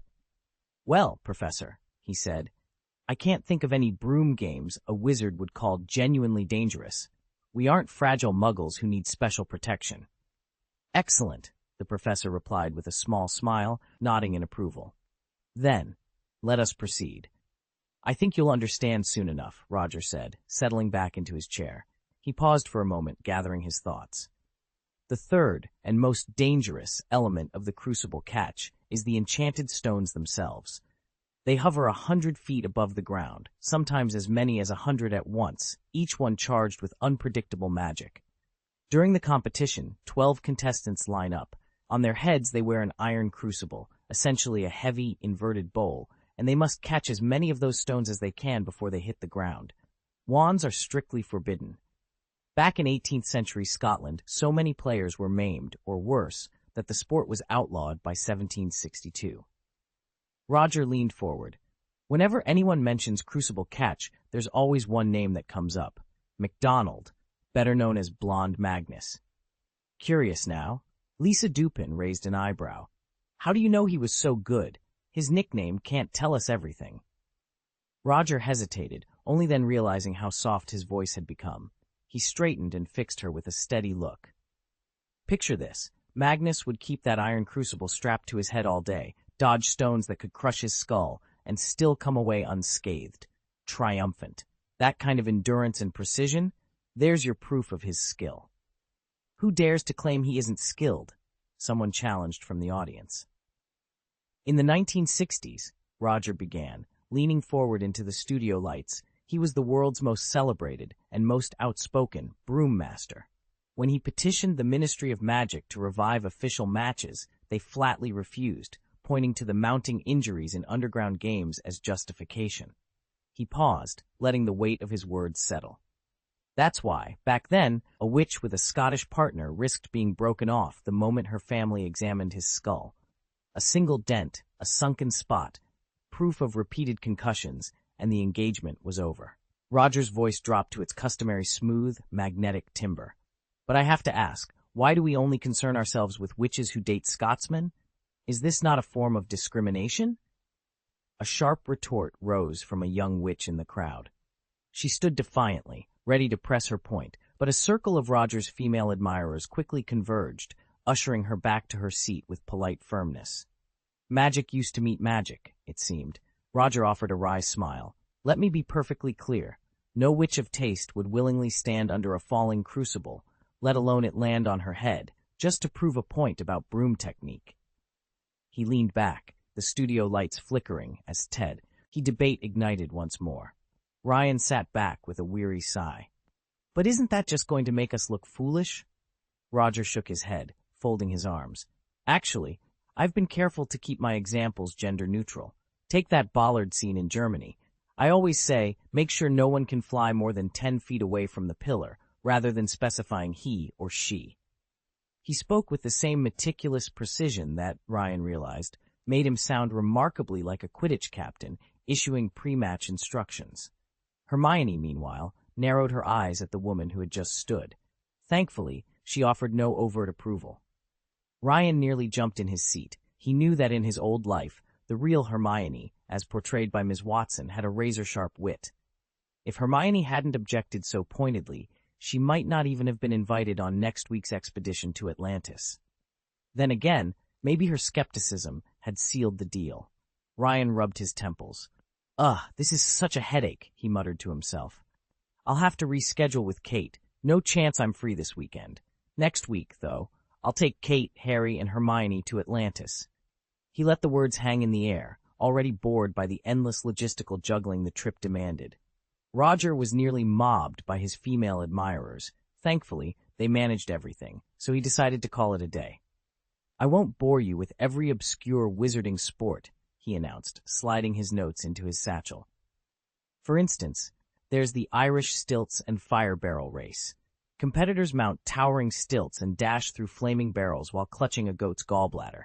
The last one standing, or rather, the last one not on fire, wins. Of course, every participant casts a simple fireproofing charm, the first spell most witches and wizards learn. It literally freezes the flames in mid-air. In fact, some thrill-seekers even let unsuspecting muggles accidentally set them alight just to enjoy the ticklish sting and stage a few dramatic yelps. Since no one ever gets seriously hurt, authorities see no reason to ban it. Then there's the annual Swedish broom race, which rockets racers from Kopparberg to Arjeplog, over 300 miles straight through a dragon reserve. The silver trophy, shaped like a Swedish brachiosaurus, pays tribute to the dragons that patrol those skies. With that, Roger gave a final nod and hurried off, perhaps to dodge one last adoring fan. This year's competition has truly become an international spectacle. Wizards and witches from every corner of the globe gather in Kopparberg each summer to cheer on their favorite athletes. And when the victors are crowned, everyone apparates at once to Alley Plaza to offer their congratulations in person. Roger rattled off the strangest broom sports in recorded history as though reading from a machine gun. The Devonshire Aerial Clash, a no-holds-barred free-for-all in the sky where competitors do everything in their power to knock their rivals from their brooms. It's widely believed that today's Quidditch beaters trace their origins back to this brutal event. No surprise that so many Slytherins swear by it. The Herefordshire upside-down broom race. Riders hang inverted beneath their brooms and, using only the broom's branched end, batter a bladder around a circular hedge course. First 1 to 50 goals wins. His rapid-fire list ended almost as soon as it began, and with that, Roger Davis slipped away, no doubt afraid of overstepping and drawing another rebuke from the ministry. Ron watched him go and let out a soft sigh. Thank goodness for Roger Davis, he murmured. But, honestly, why didn't he mention the Chudley Cannons? They've never gone out of style. Suddenly he straightened, clapped his hands together, and grinned. Come on, everyone. Let's keep our fingers crossed for the grand finale. This is going to be one for the record books. The Chudley Cannon's old slogan, "We will conquer everything," had long since fallen out of fashion, but its bravado still lurked in Ron's heart. The library was deathly quiet.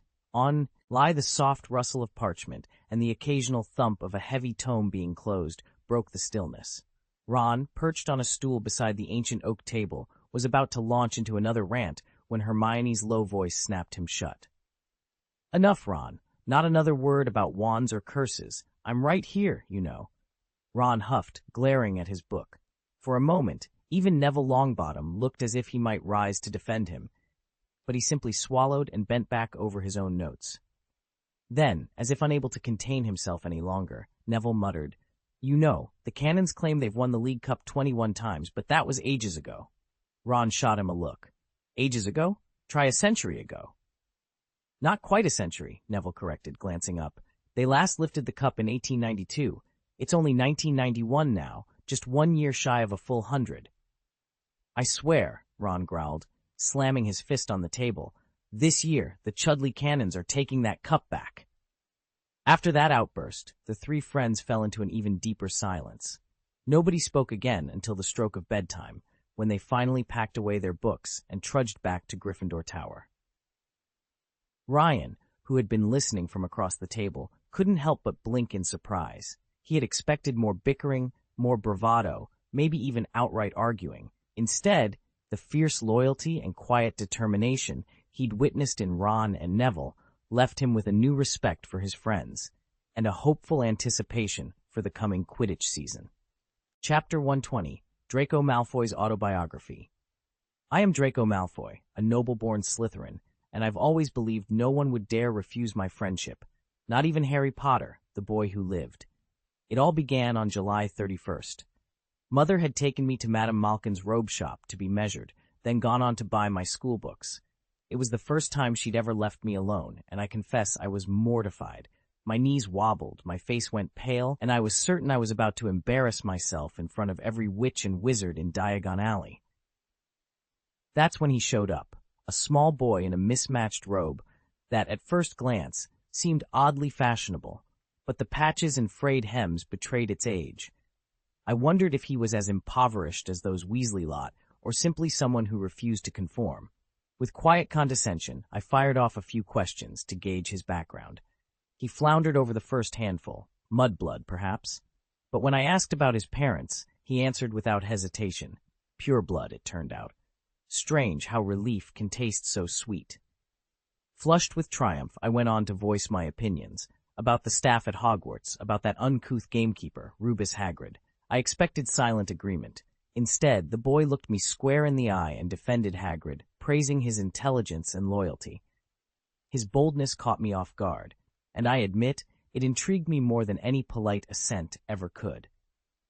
I'd almost pushed him completely out of my mind until a report landed on my desk that no one could ignore. The Weasley family's youngest child, heir of our sworn enemy, had somehow drawn the rarest of all Hogwarts invitations, the so-called Devil's Passport, a golden ticket into the school.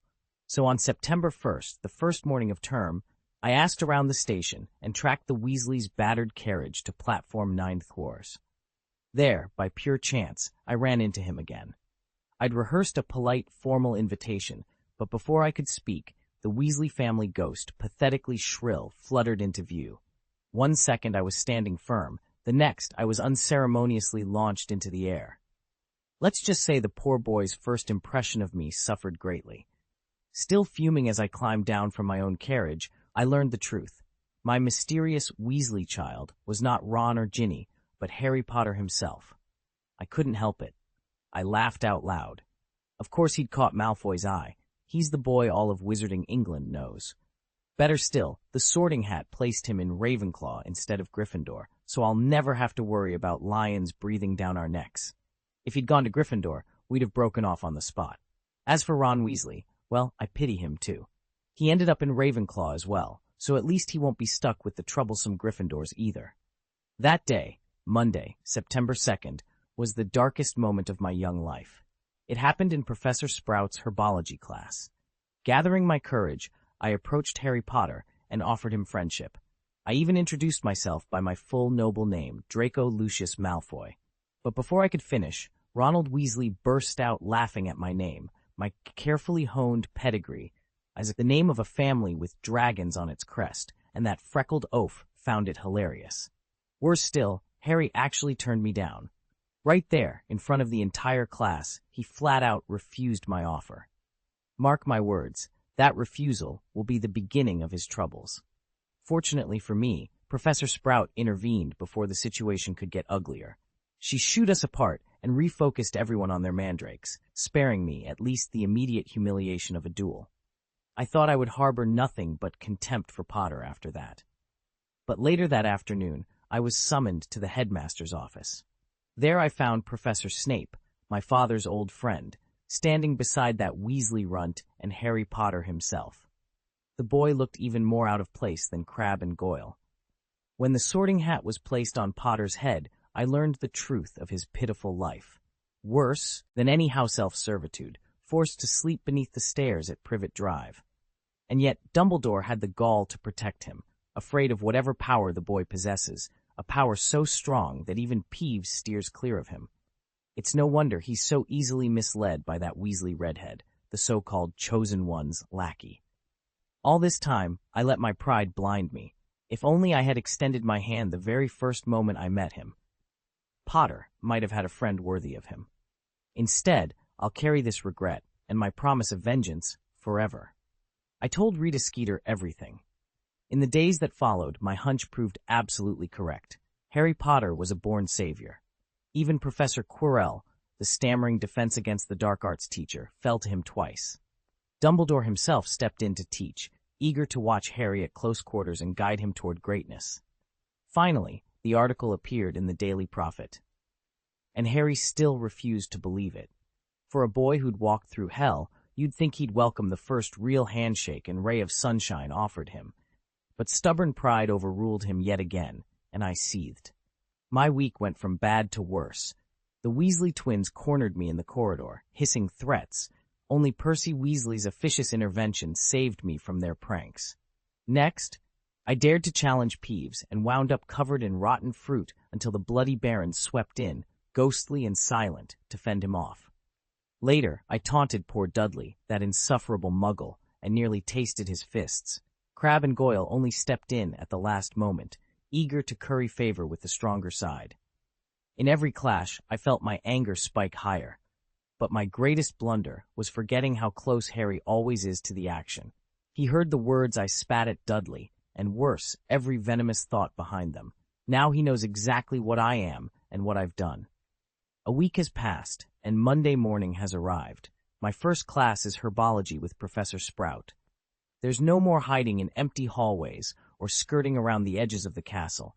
Sooner or later, I'll have to face Harry Potter again, his green eyes fixed on mine, daring me to slip. I dread every step toward the greenhouses. If I thought I could die of embarrassment and escape this, I'd welcome it. Instead, I'll grit my teeth and walk in, waiting for the moment our worlds collide once more. Monday's herbology had barely begun when Ron nudged Harry and nodded toward the edge of the greenhouse. "Harry, look, Malfoy."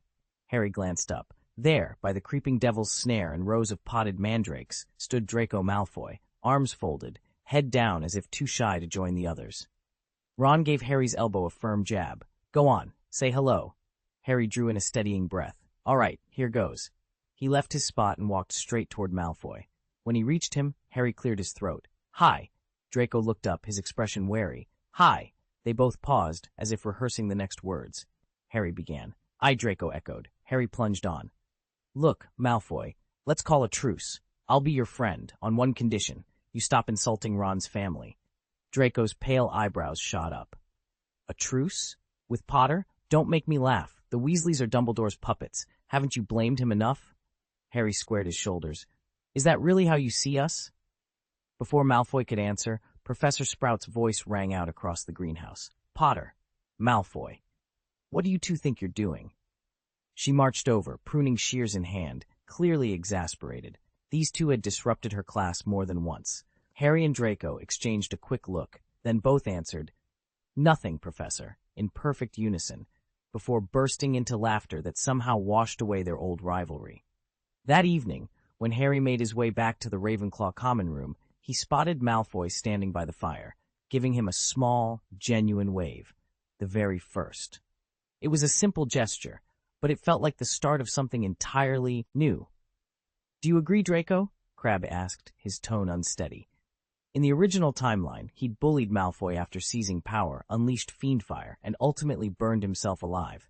He wasn't as dull as he looked, and even he had spotted Draco's sudden hesitation. Draco Malfoy glanced away, his expression cool. "It's nothing," he said, shrugging. "After all, this is Harry Potter.